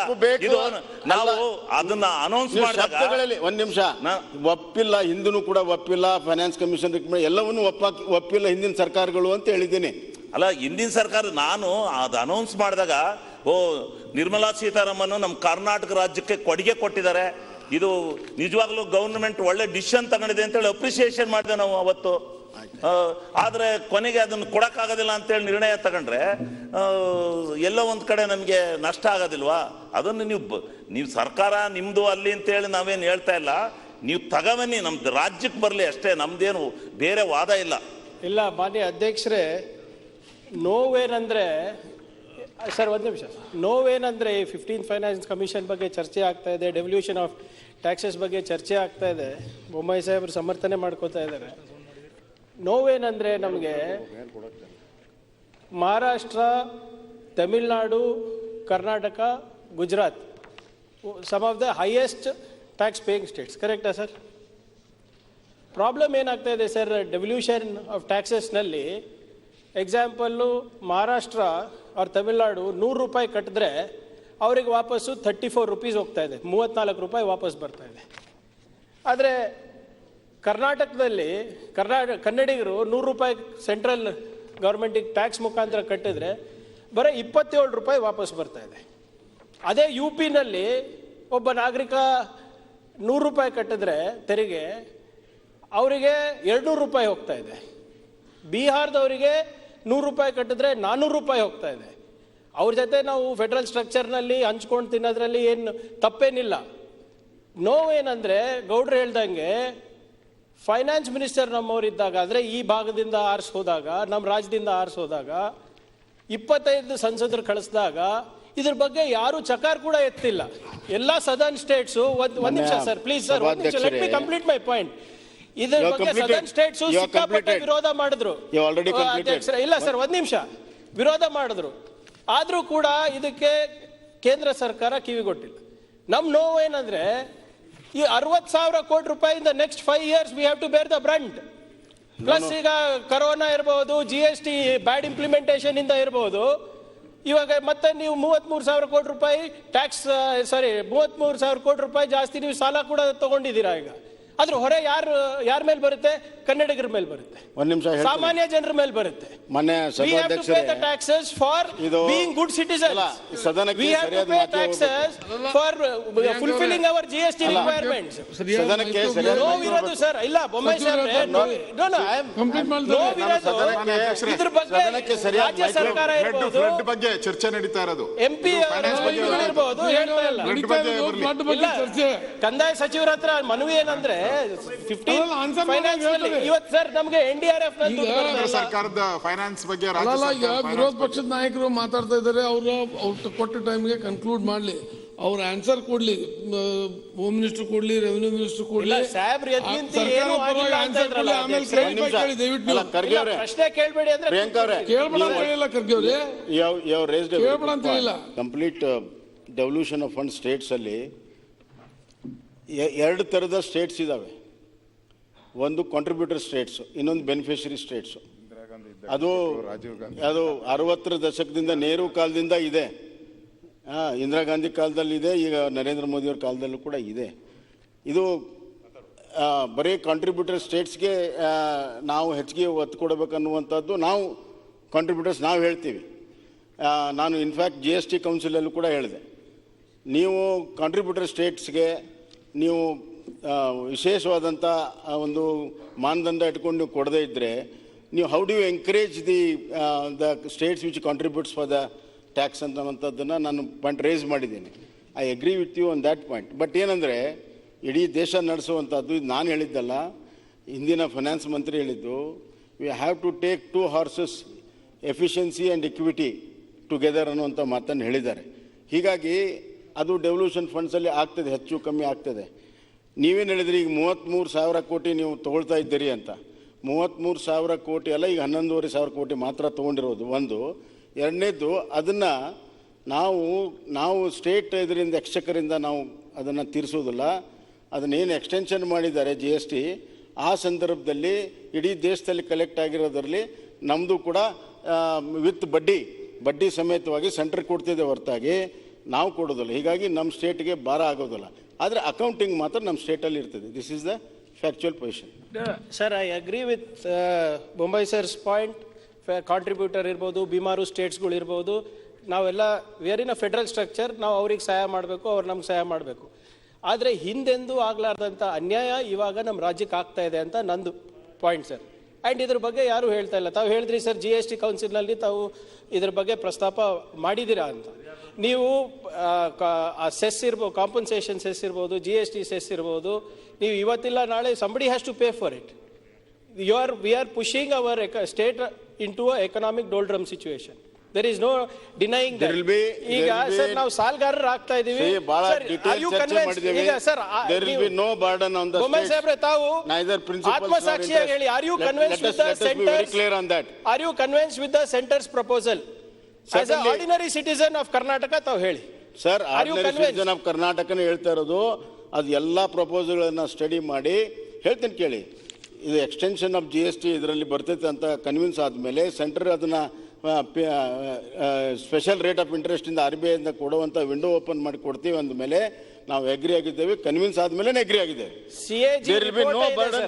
Sir, let me tell on the floor of the house, categorically there will be a loan component to burden, no debt component to Karnataka government exchequer ಮೇಲೆ ಆಗಲ್ಲ. Sir, as a part of the GST council member, you should also be aware. CAG report ಬಂದಿದೆ, ಎಲ್ಲಿತ್ತು sir cess? Government, central government and parked it somewhere. Central fund of ಇಂಡಿಯಾನಲ್ಲಿ ಬರೋದು, ನೀವು ಸ್ಟೇಟಿಗೆ ಬರೋದು sir. ನಾವೇನು ದೊಡ್ಡದು ಮಾತಾಡಿ, ನಮ್ಗೆ ಇವತ್ತು ನಮ್ಗೆ ಎಲ್ಲಾ ಡಿಪಾರ್ಟ್ಮೆಂಟ್ನಲ್ಲೂ ಅನುದಾನ ಕಮ್ಮಿ ಆಗ್ತಾರೆ. CAG ವಿಷಯ ಪಾರ್ಲಿಮೆಂಟ್ನಲ್ಲಿ ಅದು ಸರಿ ಇಲ್ಲ ಅನ್ನೋದನ್ನ ಕ್ಲಾರಿಫಿಕೇಶನ್ ಈಗಾಗಲೇ ಕೊಟ್ಟಿದ್ದಾರೆ. Don't be one part of it. No sir, ನೀವು ಕಂಪ್ಲೀಟ್ ಆಗಿ ನೋಡಿ ಅದನ್ನ. ಯಾವ್ದು ನಿಮಗೆ ಬೇಕಾಗಿರೋದನ್ನ ವಾದವನ್ನ ಪಿಕಪ್ ಮಾಡಬೇಡಿ. ಮತ್ತೆ ಯಾಕೆ ಡಿಪಾರ್ಟ್ಮೆಂಟ್ ಫಂಡ್ಸ್ಗಳು ಕಟ್ ಆಗ್ತಾ ಇದೆ? 60 ಲಕ್ಷ SC ST ಮಕ್ಕಳ ಸ್ಕಾಲರ್ಶಿಪ್ ಕಟ್ ಮಾಡಿದ್ದಾರೆ. ಯಾಕೆ ಕಟ್ ಮಾಡಿದ್ದಾರೆ? ಇಂಡಿಯಾ ಸೆಂಟ್ರಲ್ ಗವರ್ಮೆಂಟ್ ಇಂದ ಈಗ ಬರಕ್ಕೂ ದುಡ್ಡಿಲ್ಲ ಅಂತ ಇದ್ದಾರೆ. Honorable opposition leader, let me complete it. Finances ಬಗ್ಗೆ ಮಾತಾಡುವಾಗ ಮಾತಾಡೋಣ ಅದನ್ನ. ಬಟ್ ಮೈ ಪಾಯಿಂಟ್ ಈಸ್ 2707 ಕೋಟಿ ವೆಸ್ಟ್ ಬೆಂಗಾಲ್ ಕೊಡ್ತಾರೆ, ಚುನಾವಣೆ ಇದೆ ಅಂತೇಳಿ. ನಮ್ಮಲ್ಲಿ 24,941 ಕೋಟಿ ನಷ್ಟ ಆಗಿದೆ. ಅದು NDRF ಪ್ರಕಾರ. ವಾಸ್ತವಿಕವಾಗಿ ಬಹಳ ನಷ್ಟ ಆಗಿದೆ. ನಾನು ಸುಮ್ಮನೆ ಕಂಪ್ಯಾರಿಸನ್ ಹೇಳಿದೆ ಅಷ್ಟೇ. ವೆಸ್ಟ್ ಬೆಂಗಾಲ್ಗೆ ಇಷ್ಟು ಕೊಟ್ಟವ್ರೆ, ಸ್ಟೇಟ್ಗೆ ಇಷ್ಟು ಕೊಟ್ಟವ್ರೆ, ಕರ್ನಾಟಕ ಸ್ಟೇಟ್ಗೆ ಇಷ್ಟು ಕೊಟ್ಟವ್ರೆ. ಪ್ರಧಾನಮಂತ್ರಿಗಳು ಬಿಹಾರ್ಗೆ ಹೋದ್ರು, ಪ್ರವಾಹ ಬಂದಾಗ ಕರ್ನಾಟಕ ಬರಲಿಲ್ಲ. ಈ ಮಲತಾಯಿ ಧೋರಣೆ ಯಾಕೆ?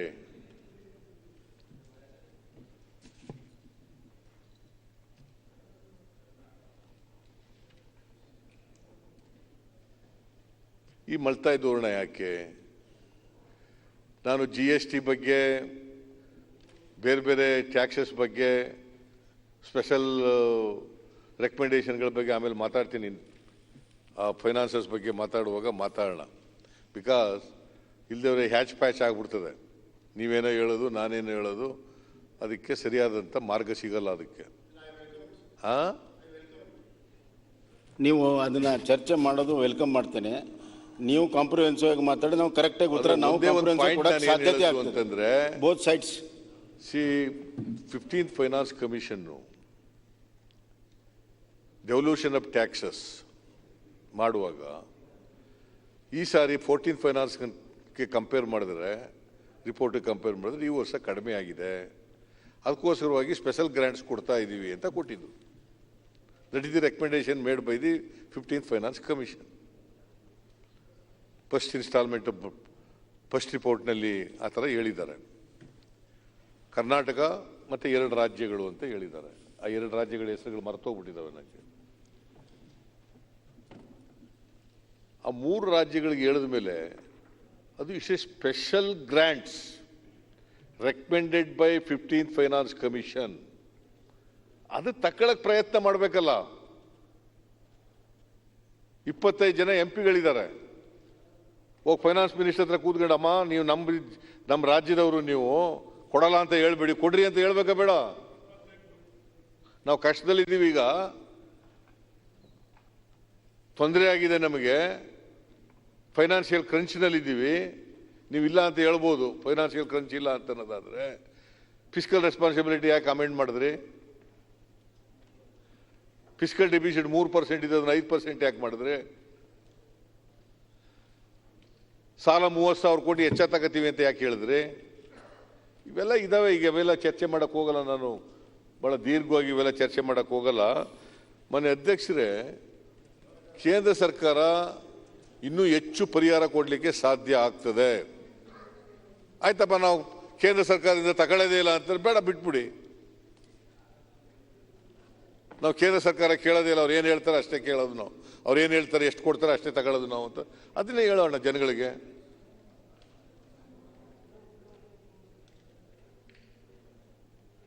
ಇವತ್ತು ನಾವು ಕಷ್ಟದಲ್ಲಿದ್ದೀವಿ, ಹಣಕಾಸಿನ ಮುಗ್ಗಟ್ಟಿದೆ. ಈ ಮುಗ್ಗಟ್ಟು ಬಗೆಹರಿಸ್ಕೋಬೇಕಲ್ಲ.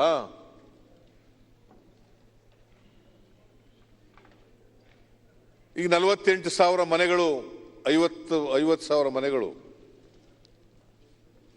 ಹಾಳಾಗ್ಬಿಟ್ಟಿದ್ದಾವೆ ಮಳೆಯಿಂದ.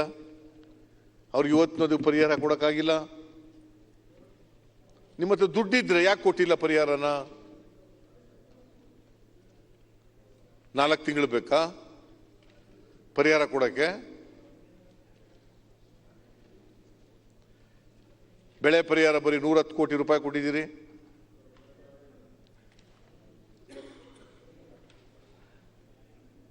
This is my point.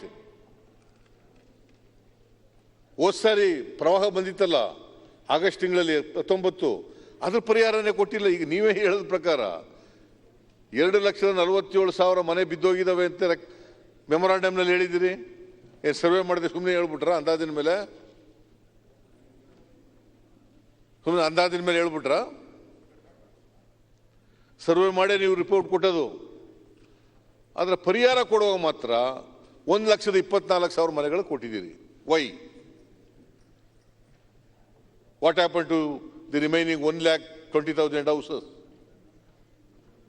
ಅವಕ್ಕೆ ಯಾರು ಪರಿಹಾರ ಕೊಡಲಿಲ್ಲ. ಅದಕ್ಕೆ ಎಲ್ಲ ಕಡೆ ಹಾಹಾಕಾರ ಇದೆ. ಈ ವರ್ಷನೂ ಪರಿಹಾರ ಇಲ್ಲ, ಹೋದ ವರ್ಷನೂ ಪರಿಹಾರ ಕೊಡಲಿಲ್ಲ. ಏನ್ ಮಾಡಬೇಕು ರೈತರು? ಪಾಪ ಬಡವರು ಏನ್ ಮಾಡಬೇಕು?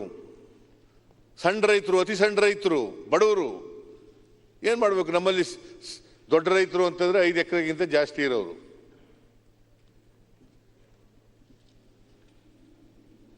ಐದು ಎಕರೆನಲ್ಲಿ ಏನು ಇಲ್ಲ. ಮಳೆ ಬರದೆ ಹೋದರೆ ಪಾಪ ಹಸುವಿನಂತೆ ಇರಬೇಕಾದಂಥ ಪರಿಸ್ಥಿತಿ ನಿರ್ಮಾಣ ಆಗ್ತದೆ. ನಾವೇ ಸರ್ಕಾರ 7 kg ಅಕ್ಕಿ ಫ್ರೀ ಕೊಡ್ತಾ ಇರೋದ್ರಿಂದ ಹೆಂಗೋ ಸ್ವಲ್ಪ ಉಸಿರಾಟ ಮಾಡ್ತಾ ಇದ್ದಾರೆ. ಅದನ್ನು 2 kg ಬೇರೆ ಕಡಿಮೆ ಮಾಡಿಬಿಟ್ರಿ.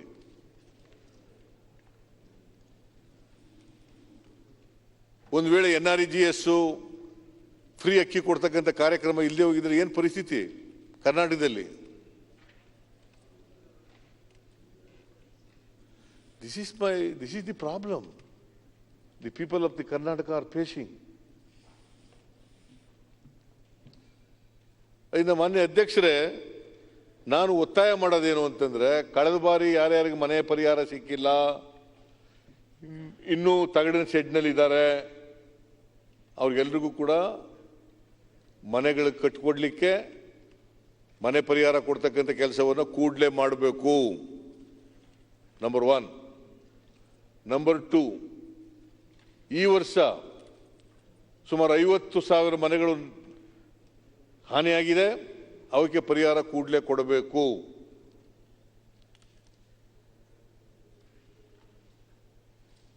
ಸುಮಾರು 55 ಲಕ್ಷ ಎಕರೆನಲ್ಲಿ ಬೆಳೆ ಹಾನಿಯಾಗಿದೆ. ಬೆಳೆ ಹಾನಿಯಾಗಿರ್ತಕ್ಕಂಥ ರೈತರಿಗೆ ಪರಿಹಾರ ಕೊಡಬೇಕು. ಇನ್ಫ್ರಾಸ್ಟ್ರಕ್ಚರ್ ಎಲ್ಲ ಹಾಳಾಗಿದೆ, ಅದು ಪರಿಹಾರ ಕೊಡಬೇಕು. ಪಾಪ ರೈತರು ಕಾದು ಕಾದು ಕೂದು ಕಾದು ಕಾದು ಕಾದು ಇವತ್ತು ಬರ್ತದೆ, ನಾಳೆ ಬರ್ತದೆ, ನಾಳಿದ್ದು ಬರ್ತದೆ ಅಂತೇಳಿ ಪಾಪ ಕಂಗಾಲಾಗ್ಬಿಟ್ಟಿದ್ದಾರೆ.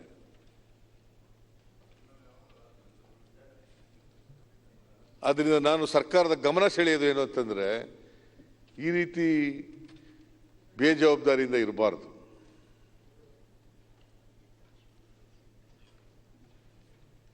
ದಪ್ಪ ಚರ್ಮದಿಂದ ಕೂಡಿರೋರಿಗೆ ಇರಬಾರ್ದು. ಕೂಡಲೇ ಪರಿಹಾರ ಕೊಡಿ. 577 ಕೋಟಿ ಬಂತಲ್ಲ, ಅದೇನ್ ಮಾಡಿದ್ರಿ ಅಂತ ಇನ್ನೂ ಲೆಕ್ಕ ಕೊಡ್ಬೇಕೀಗ. ಅಲ್ಲ, ಆಮೇಲೆ ಹೇಳಿ ಉತ್ತರ ಅವೆಲ್ಲ ಉತ್ತರ ಕೊಡೋದಲ್ವಾ? ಅಲ್ಲ, ನೀವು ಅವಾಗೆ ಒಂದು ಮಾಹಿತಿ ಕೊಟ್ರಿ, ಅದೇನೋ ತಪ್ಪು ಮಾಹಿತಿ ಅಂತ ಅನ್ಸ್ತು, ಅದಕ್ಕೋಸ್ಕರ ಹೇಳ್ತಾ ಇದ್ದೀನಿ. ವೆಸ್ಟ್ ಬೆಂಗಾಲ್ ಬಗ್ಗೆ ಎಲೆಕ್ಷನ್ ಇದೆ ಅಂತ ಹೇಳ್ಬಿಟ್ಟು, ವೆಸ್ಟ್ ಬೆಂಗಾಲಲ್ಲಿ ಈ ಸೈಕ್ಲೋನ್ ಎಫೆಕ್ಟ್ ಆದಂಥ ಸಂದರ್ಭದಲ್ಲಿ ಅವರು ಕೇಳಿದ್ದು, ಅವರ ಎಸ್ಟಿಮೇಟ್, ಲಾಸ್ ಎಸ್ಟಿಮೇಟ್ 1,02,442 ಕೋಟಿ ರೂಪಾಯಿ ಅವರು ಅಂದ್ರೆ ಕೇಳಿದ್ದು, ಲಕ್ಷ ಕ್ರೋರ್ಸ್ ಅವರು ಕೇಳಿದ್ದು, ದುಡ್ಡು ಕೇಳಿದ್ದು. ಅದು NDRF ರೂಲ್ಸ್ ಪ್ರಕಾರ 5,181 ಕೋಟಿ ರೂಪಾಯಿ ಕೊಡ್ಬೇಕು ಅವ್ರಿಗೆ. ಕೊಟ್ಟಿರೋದೆಷ್ಟು ಅಂದ್ರೆ 2,707 ಕೋಟಿ ರೂಪಾಯಿ ಮಾತ್ರ. ನಾನು ಅಷ್ಟೇ ಹೇಳಿದ್ದು, ಜಾಸ್ತಿ ಕೊಟ್ಬಿಟ್ಟವ್ರೆ ಅಂತ ಹೇಳಿದ್ರು. ನಮಗೂ NDRF ರೂಲ್ಸ್ ಪ್ರಕಾರ ಏನು ಕೊಡಬೇಕೋ ಕೊಟ್ಟಿದ್ದಾರೆ, ಅಡ್ವಾನ್ಸ್ ಕೊಟ್ಟಿದ್ದಾರೆ. ನಾವು ರಿಕ್ವೆಸ್ಟ್ ಮೇಲೆ ನಾವು ಬಸವರಾಜ ಬೊಮ್ಮಾಯಿ ಅವರು ಪ್ರೈಮ್ ಮಿನಿಸ್ಟರ್ ಜೊತೆ ವಿಡಿಯೋ ಕಾನ್ಫರೆನ್ಸ್ ಮುಖಾಂತರ ಮಾತಾಡಿದಾಗ ನಮಗೆ ಮುಂದೆ ಕೊಡಬೇಕಾಗಿರೋದನ್ನ ಅಡ್ವಾನ್ಸ್ ಆಗಿ ಕೊಟ್ಟಿದ್ದಾರೆ ದುಡ್ಡು. ಅದೆಲ್ಲ ನಾನು ಉತ್ತರ ಹೇಳ್ಬೇಕಾದ್ರೆ ಹೇಳ್ತೀನಿ. ಯಾಕಂದ್ರೆ ಅವರು, ನಾವು ಸರ್ಕಾರ, ಕೇಂದ್ರ ಸರ್ಕಾರ ನಮ್ದೊಂದು 10 ವರ್ಷದಿಂದ ಏನೋ ನಡೆಸ್ತಾ ಇದ್ದೀರಿ, ನೀವು 60 ವರ್ಷ ನಡೆಸಿರುವಂಥದ್ದು ಕೇಂದ್ರ ಸರ್ಕಾರ, ರಾಜ್ಯ ಸರ್ಕಾರ ಎಲ್ಲ. ಅದೆಲ್ಲ ಡೀಟೇಲ್ ನಾನು ಕೊಡ್ತೀನಿ, ಯಾವಾಗ ಏನೇನು ಕಾಂಗ್ರೆಸ್ ಸರ್ಕಾರ ಇದ್ದಾಗ ಕೇಂದ್ರ ಸರ್ಕಾರ ಕರ್ನಾಟಕಕ್ಕೆ ಎಷ್ಟು ಕೊಟ್ಟಿದೆ, BJP ಸರ್ಕಾರ ಕೇಂದ್ರದಲ್ಲಿ ಎಷ್ಟು ಕೊಟ್ಟಿದೆ, ಅದೆಲ್ಲವನ್ನು ಅಂಕಿಅಂಶದ ಹೇಳ್ತೀನಿ. ಎಲ್ಲೂ ಕೂಡ NDRF ರೂಲ್ಸ್ ಪ್ರಕಾರ ಏನು ಬರುತ್ತೋ ಅದನ್ನ ಎಲ್ಲ ಸರ್ಕಾರಗಳಿಗೂ ಈಕ್ವಲ್ ಆಗೇ ಕೊಟ್ಟಿದ್ದಾರೆ ಹೊರತು ಯಾವುದೇ ರೀತಿ ಎಲೆಕ್ಷನ್ ಇದೆ ಅಂತ ಹೇಳ್ಬಿಟ್ಟು ಕೊಟ್ಟಿಲ್ಲ.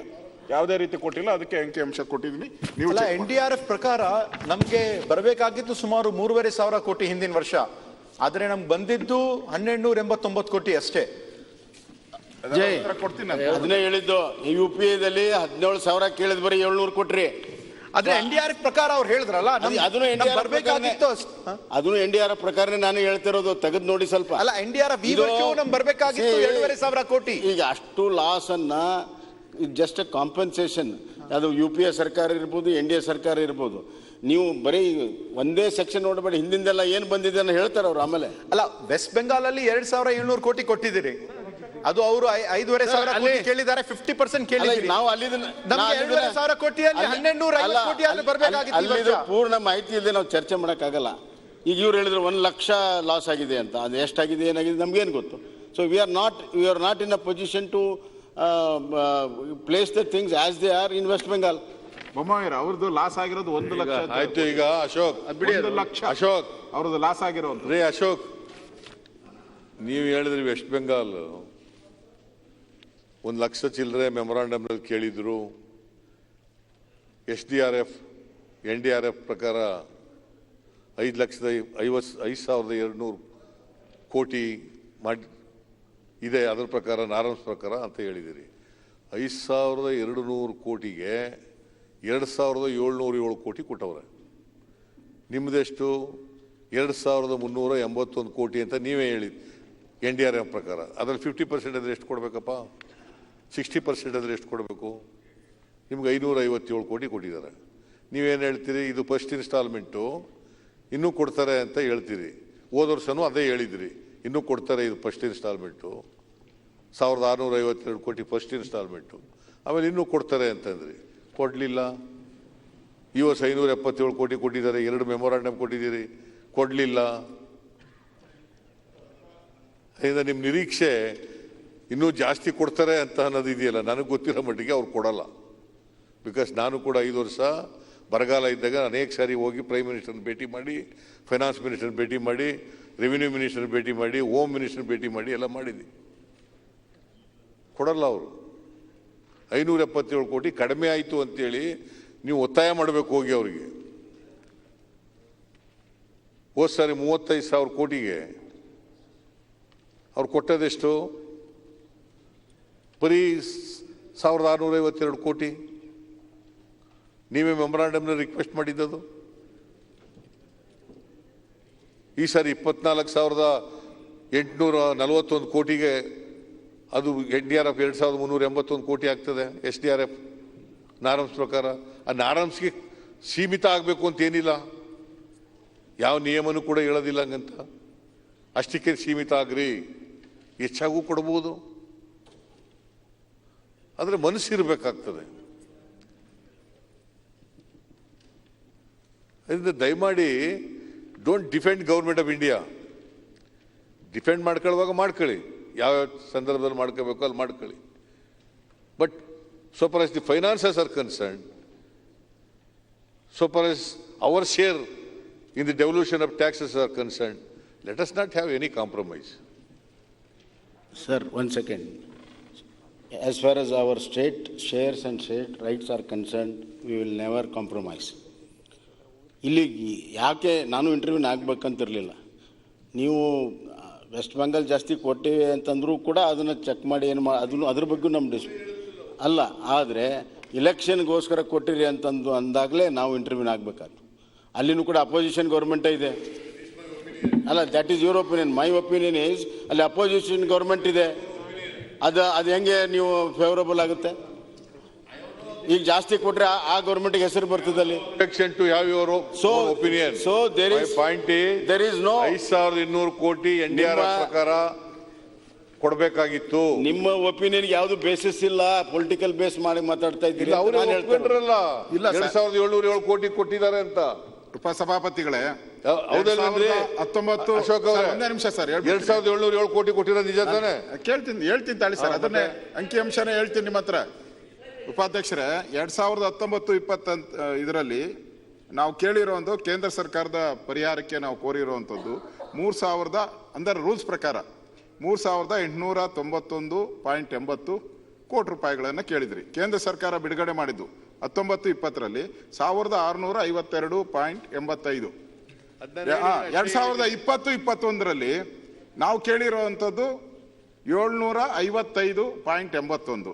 ಬಿಡುಗಡೆ ಮಾಡಿರೋದವರು 577.84. ನಾವು ಕೇಳಿರೋದಕ್ಕಿಂತ ಎಕ್ಸ್ಟ್ರಾಸ್ ಬಿಡುಗಡೆ ಮಾಡಿದ್ದಾರೆ. ಸನ್ಮಾನ್ಯ ಅಧ್ಯಕ್ಷರೇ, ಉಪಾಧ್ಯಕ್ಷ, ಈಗ ಕಂದಾಯ ಸಚಿವರು ಹೇಳಿದರು, ಹೋದ ಸಲ ನಾವು ಕೇಳಿದ್ದು 3,818 ಕೋಟಿ ಅಂತ, ಅವ್ರು ಕೊಟ್ಟಿದ್ದು 1,650 ಕೋಟಿ ಅಂತ. ಇಲ್ಲಿ ನನ್ನ ಮುಂದೆ ಅವ್ರದ್ದೇ ದಾಖಲಾತಿ ಇದೆ, ನಾವು ಪ್ರೆಸ್ ಕಾನ್ಫರೆನ್ಸ್ ಮಾಡಿ ಬ್ರೀಫಿಂಗ್ ಮಾಡಿರುವಂಥದ್ದು. ಸನ್ಮಾನ್ಯ ಅಧ್ಯಕ್ಷರೇ, ಅವ್ರು ಹೇಳ್ತಾರೆ ನೆರೆ ಹಾವಳಿಗಿಂದ ಆಗಿರುವಂಥ ಹಾನಿ ಆ್ಯಕ್ಚುಲಿ ಅದು 1 ಲಕ್ಷ ಕೋಟಿಗಿಂತ ಜಾಸ್ತಿ ಇದೆ. NDRF ನಾಮ್ಸ್ ಪ್ರಕಾರ 38,451 ಕೋಟಿ 11 ರೂಪಾಯಿ. ಆದರೆ ಇವತ್ತು ದಿವಸ ಕೇಂದ್ರ ಸರ್ಕಾರ ಹೇಳಿರುವಂಥದ್ದು ಇದನ್ನ ನೀವು ಮಾಡಿಫಿಕೇಶನ್ ಮಾಡ್ಕೊಂಡು ಬನ್ನಿ ಅಂತ 3,000 ಅವ್ರ ಸೂಚಿ 3,818 ಕೋಟಿಗೆ. ಸನ್ಮಾನ್ಯ ಅಧ್ಯಕ್ಷರೇ, ಇಲ್ಲಿ ವಿವರಣೆ ಕೊಡ್ತಾರೆ, ಕಂದಾಯ ಸಚಿವರು ಏನು ವಿವರಣೆ ಕೊಡ್ತಾರೆ, ನಷ್ಟದ ವಿವರ ಹೇಳ್ತಾರೆ.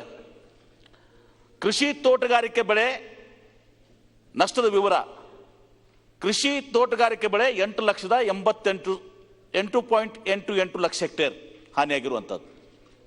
ಹಾನಿಗೊಳಗಾದಂಥ ಮನೆಗಳು 2019 ಹೇಳ್ತಾ ಇದ್ದೇನೆ 2,47,628. 21,818 ಕಿಲೋಮೀಟರ್. ಪತ್ರಿಕೆಯಲ್ಲಿ ಬಂದದ್ದ ಇನ್ನು ಆಫೀಸಿಯಲ್ ರೆಕಾರ್ಡ್ ರೀ ಇದು ಅವ್ರು ಪ್ರೆಸ್ ಬ್ರೀಫಿಂಗ್ ಮಾಡಿರುವಂಥದ್ದು. ರೆವಿನ್ಯೂ ಮಿನಿಸ್ಟರ್ 21,800 ಇದು ಸರಿ ಇಲ್ಲ ಅಂತ ಹೇಳಿ ಅಪೋಸಿಷನ್ ಲೀಡರ್ ಮಾತಾಡೋ ಹೊತ್ನಾಗ ಅವ್ರು ಮಾತಾಡಿ ಮುಗಿಸ್ಲಿ. ಕ್ಲಾರಿಫಿಕೇಶನ್ ಕೇಳಿತಾವ್ ಅವ್ರಾದ್ಮೇಲೆ ನಾನು ಮಾತಾಡ್ತೀನಿ. ಆಯ್ತು, ಮಾತಾಡಿ ಸರ್, ಕಂಪ್ಲೀಟ್ ಮಾಡಿ. ಅವರು ಅಶೋಕ ಹೇಳಿದ್ದು ಮೊದಲ ಹಂತದ ಮೆಮೊರಾಂಡಮ್ ಕೊಟ್ಟರಲ್ಲ, 1ನೇ ಆಗಸ್ಟ್ 1ರಿಂದ 15ನೇ ಸೆಪ್ಟೆಂಬರ್, ಆಗ SDRF 755.69 ಕೋಟಿ. ಆಮೇಲೆ 2ನೇ ಹಂತದ ಮೆಮೊರಾಂಡಮ್ ಇದೆಯಲ್ಲ, ಅದರಲ್ಲಿ 550.73 ಕೋಟಿ. 3ನೇ ಹಂತದ್ದು 1,078.46, ಒಟ್ಟು 2,384.89. ಇದು ನಿಮ್ಮ ಮೆಮೊರಾಂಡಮ್ನಲ್ಲೇ ತಗೊಂಡಿರೋದು ನಾನು, ಇದು figures. It is not 755, it is 2,384.89 crores. ಅದರಲ್ಲಿ 50% ಅಂತಂದ್ರೂ ಕೂಡ 1,200 ಕೊಡಬೇಕು, 1,200 crores ಕೊಡಬೇಕು. ಅದನ್ನು ಕೊಟ್ಟಿಲ್ಲ ಅಂತ ಸರಿ ಮುಖ್ಯಮಂತ್ರಿಗಳೇ ಬಂದಿದ್ದಾರೆ. ಸೊ ಕರ್ನಾಟಕಕ್ಕೆ ಕೇಂದ್ರ ಸರ್ಕಾರ ಮಲತಾಯಿ ಧೋರಣೆ ತೋರಿಸ್ತಾ ಇದ್ದಾರೆ ಅಂತಕ್ಕಂಥದ್ದು ನನ್ನ ಆರೋಪ. It should not have been happened. Federal ಸ್ಟ್ರಕ್ಚರ್ನಲ್ಲಿ ಎಲ್ಲ ರಾಜ್ಯಗಳು ಕೂಡ ಒಂದೇ. ವೆಸ್ಟ್ ಬೆಂಗಾಲಿಗೆ 5,200 ಕೋಟಿ NDRFನಲ್ಲಿ ಇದ್ರೆ 2,707 ಕೋಟಿ ಕೊಡ್ತಾರೆ. ನಮಗೆ 2,384 ಕೋಟಿ SDRF ಪ್ರಕಾರ ಇದ್ರೆ ನಮಗೆ ಕೊಡೋದು 577 ಕೋಟಿ ಕೊಡ್ತಾರೆ. Is there any justification in this? No justification at all.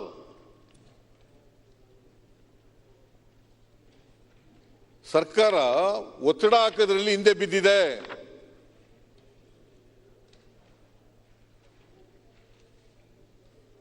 ಸರ್ಕಾರ ಧೈರ್ಯವಾಗಿ ಕೇಳ್ತಾ ಇಲ್ಲ.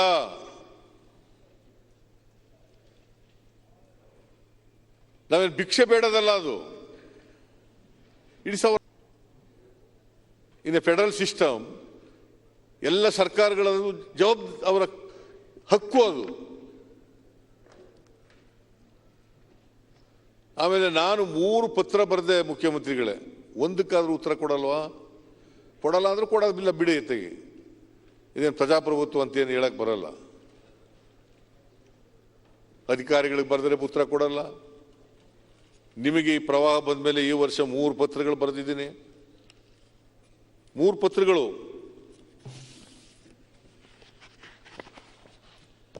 ಹದಿನಾಲ್ಕು ಒಂದು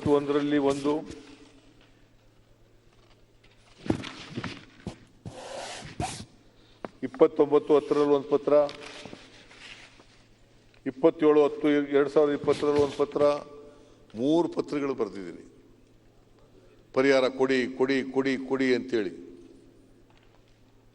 3 ಸಾರಿ ಪ್ರವಾಹ ಬಂದಿದೆ, ಆಗಲೇ ವಿಳಂಬ ಆಗಿದೆ, 4 ತಿಂಗಳ ಮೇಲೆ ಆಗ್ಬಿಟ್ಟದೆ, ಕೊಡ್ರಿ ಕೊಡ್ರಿ ಅಂತ 3 ಪತ್ರ ಬರೆದಿದ್ದೀನಿ. ಒಂದು ಪತ್ರಕ್ಕೆ ಉತ್ತರ ಇಲ್ಲ. Can you call it as a democratic government?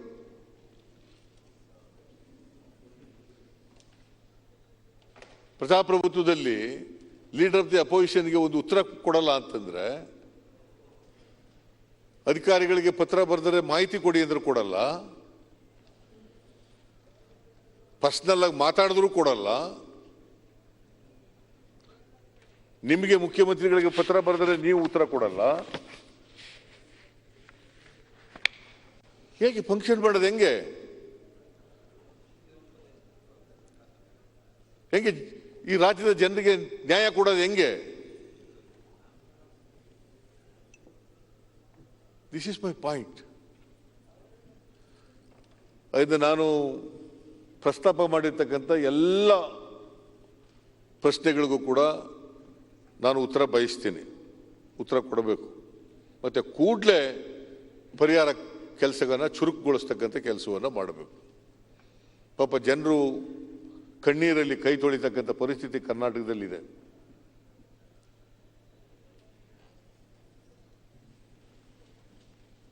ನೀವು ನಿರ್ಲಿಪ್ತರಾಗಿ ಇದ್ದು ಬಿಟ್ರೆ,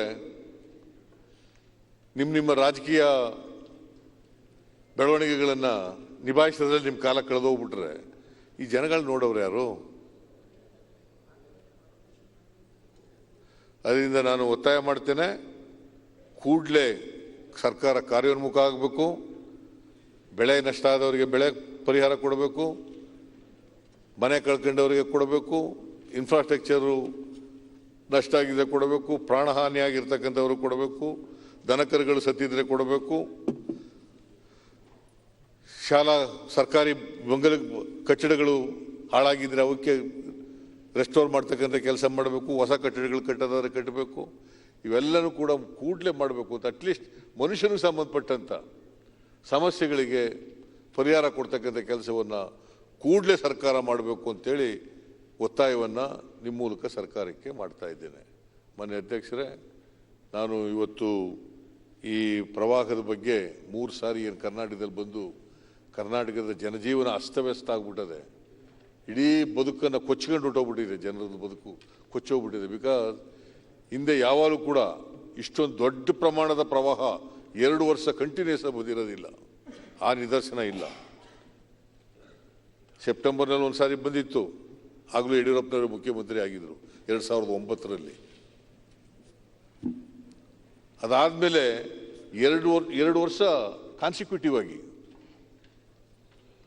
100 ವರ್ಷಗಳ ಇತಿಹಾಸ, 100 ವರ್ಷಗಳು ಅಂತ ಪ್ರವಾಹ ಬಂದಿಲ್ಲ ಅಂತ ನೀವೇ ಹೇಳಿದ್ದೀರಿ, ನಾವು ಎಲ್ಲ ಹೇಳಿದ್ದೀವಿ. ಅಷ್ಟೊಂದು ಹುಚ್ಚು ಪ್ರವಾಹ ಬಂದ್ಬಿಡ್ತು ಅಂತ. ಮತ್ತೆ ಈ ಸಾರಿ ಅದ್ರ 2 ಪಟ್ಟು ನಷ್ಟ ಆಗಿದೆ. ಪರಿಹಾರ ನಷ್ಟ, ಬೆಳೆಹಾನಿ 55 ಲಕ್ಷ ಎಕರೆ. ಅದು ಮೊದಲನೇ ಪ್ರವಾಹ ಹಿಂದಿನ ವರ್ಷದ್ದು 10 ಲಕ್ಷ ಹೆಕ್ಟೇರ್, ಅಂದರೆ 25,000 ಎಕರೆ. ಸೊ ಎಲ್ಲ ಸಂತ್ರಸ್ತರಿಗೆ ಕೂಡಲೇ ಪರಿಹಾರ ಕೊಡ್ತಕ್ಕಂಥ, ಮನೆ ಕಳ್ಕೊಂಡವರಿಗೆ ಮನೆ ಕೊಡ್ತಕ್ಕಂಥ, ಅವರಿಗೆ ಮನೆ ಸಂಪೂರ್ಣವಾಗಿ ನಾಶ ಆಗಿರ್ತಕ್ಕಂಥವ್ರಿಗೆ ಕೂಡಲೇ ಮನೆ ಕಟ್ಟಿಸ್ಕೊಡ್ತಕ್ಕಂಥ ಕೆಲಸವನ್ನು ಕೂಡಲೇ ಸರ್ಕಾರ ಕೈಗೆತ್ತಿಕಬೇಕು ಅಂತೇಳಿ ನಾನು ಬೇರೆ ವಿಚಾರಗಳನ್ನ ಪ್ರಸ್ತಾಪ ಮಾಡಿದ್ದೇನೆ. ಪ್ರವಾಹಕ್ಕೆ ಸೀಮಿತವಾಗಿ ವಿಷಯಗಳನ್ನು ಪ್ರಸ್ತಾಪ ಮಾಡಿದ್ದೀನಿ.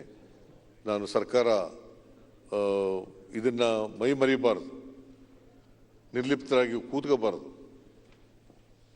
ನಿಮ್ಮ ಜವಾಬ್ದಾರಿ, ನಿಮ್ಮ ಕರ್ತವ್ಯ ಇದು. ಯಾರೇ ಸರ್ಕಾರ ನಡೆಸಿದ್ರು ಕೂಡ ಅವ್ರ ಕರ್ತವ್ಯ ಅದು ಮಾಡಬೇಕು ಅಂತೇಳಿ ಒತ್ತಾಯ ಮಾಡಿ ನನಗೆ ಅವಕಾಶ ಕೊಟ್ಟಿದ್ದಕ್ಕೆ ನಿಮಗೆ ವಂದಿಸಿ ನನ್ನ ಮಾತು ಮುಗಿಸ್ತೇನೆ. ಸನ್ಮಾನ್ಯ ಅಧ್ಯಕ್ಷರೇ, ಒಂದು ನಿಮಿಷ ಸರ್ ಮಾತಾಡ್ತೇನೆ, ನಾವು ರಿಪ್ಲೈ ಕೊಡಿ, ಆಮೇಲೆ ಮಾತಾಡೋರು ಇದೀವಿ. ಉತ್ತರ ಅಲ್ಲ, ಅವರು ನಮ್ಮ ಸರ್ಕಾರದ ಬಗ್ಗೆ reply ನಲ್ಲಿ ಟೀಕೆ ಮಾತು ಹೇಳಿದ್ರು. ಈ ತರ ನಾನು 1 ಮಿನಿಟ್ ಮೇಲೆ ಜಾಸ್ತಿ ತಗೊಳಲ್ಲ. 1 ಮಿನಿಟ್ ಸರ್, ಸುಮ್ಮನೆ ನೀವು ಹೇಳಿದ್ ಕೇಳ್ತಾ ಇದ್ದೀನಿ. ಯಡಿಯೂರಪ್ಪನವ್ರು ಬಂದಾಗೆಲ್ಲ ಈ ತರ ಆಗಿದೆ 2009 ಅಂತ. ಯಡಿಯೂರಪ್ಪನವ್ರು ಬಂದಾಗೆಲ್ಲ ಸರ್ ಅದನ್ನ ಹೇಳಿದ್ದು ಸರ್ ನಾನು ಅಂತ ಹೇಳಿದ್ದೆ ನಾನು. ನೋ ಸರ್, ನಾನು ಅದಕ್ಕೆ ಹೇಳ್ತೀನಿ. ಆ ಕಾಲದಲ್ಲೂ ಯಡಿಯೂರಪ್ಪನವರು ಇದ್ರು, ಈಗಲೂ ಯಡಿಯೂರಪ್ಪನವರು ಇದ್ದಾರೆ ಅಂತ ಹೇಳಿದ್ದು. ನಿಮ್ಗೆ ಇದ್ರ ವ್ಯತ್ಯಾಸಗಳೇ ಗೊತ್ತಾಗಲ್ವಾ? ಆ ವ್ಯತ್ಯಾಸನೇ ಹೇಳ್ತೀನಿ ಸರ್. ಈಗ ಆ ವ್ಯತ್ಯಾಸ ಹೇಳಕ್ಕೆ ನಿಂತ್ಕೊಂಡೆ ನಾನು. ಏನ್ ಮಾಡೋದು, ಯಡಿಯೂರಪ್ಪನವ್ರು ಬಂದಾಗೆಲ್ಲ ಇದೆ ಸರ್. ಮಳೆ ಜಾಸ್ತಿ ಆಗ್ತತೆ, ಬೆಳೆನೂ ಜಾಸ್ತಿ ಆಗ್ತೈತೆ ಸರ್. ನಾನು ಉಪಾಧ್ಯಕ್ಷರೇ, ನಾನು ನಮ್ಮ ಅಧಿಕಾರಿಗಳಿಗೆ ಮಾಹಿತಿ ಕೇಳಿದೆ. ಈಗ ಉತ್ತರ ಹೇಳಬೇಕು, ಸಿದ್ದರಾಮಣ್ಣವ್ರು ಹೇಳಿದಾಗ ಕರೆಕ್ಟಾಗಿ ಉತ್ತರ ಕೊಡಬೇಕು. ಸಿದ್ದರಾಮಣ್ಣವ್ರು ಇದ್ದಾಗ ಪ್ರವಾಹ ಬಂದಾಗ ಏನೇನು ಹಣ ಕೊಟ್ಟಿದ್ದಾರೆ, ಎಷ್ಟು ಕೊಟ್ಟಿದ್ದಾರೆ ಅಂತ ಕೇಳಿದೆ. ಅವರು ಹೇಳಿದ್ರು ಯಾವ ಬಂದೇ ಇಲ್ಲ, ಎಲ್ಲ ಬರಗಾಲ ಅಂತ ಹೇಳಿದ್ರು. ಅಧ್ಯಕ್ಷರೇ, ಬರಗಾಲ ಇತ್ತು. ಯಡಿಯೂರಪ್ಪನವ್ರು ಬಂದಾಗ ಮಳೆ ಬೆಳೆ ಚೆಂದಾಗಿದೆ. ಉಪಾಧ್ಯಕ್ಷರು ರಿಪ್ಲೈನಲ್ಲಿ ಹೇಳಿ.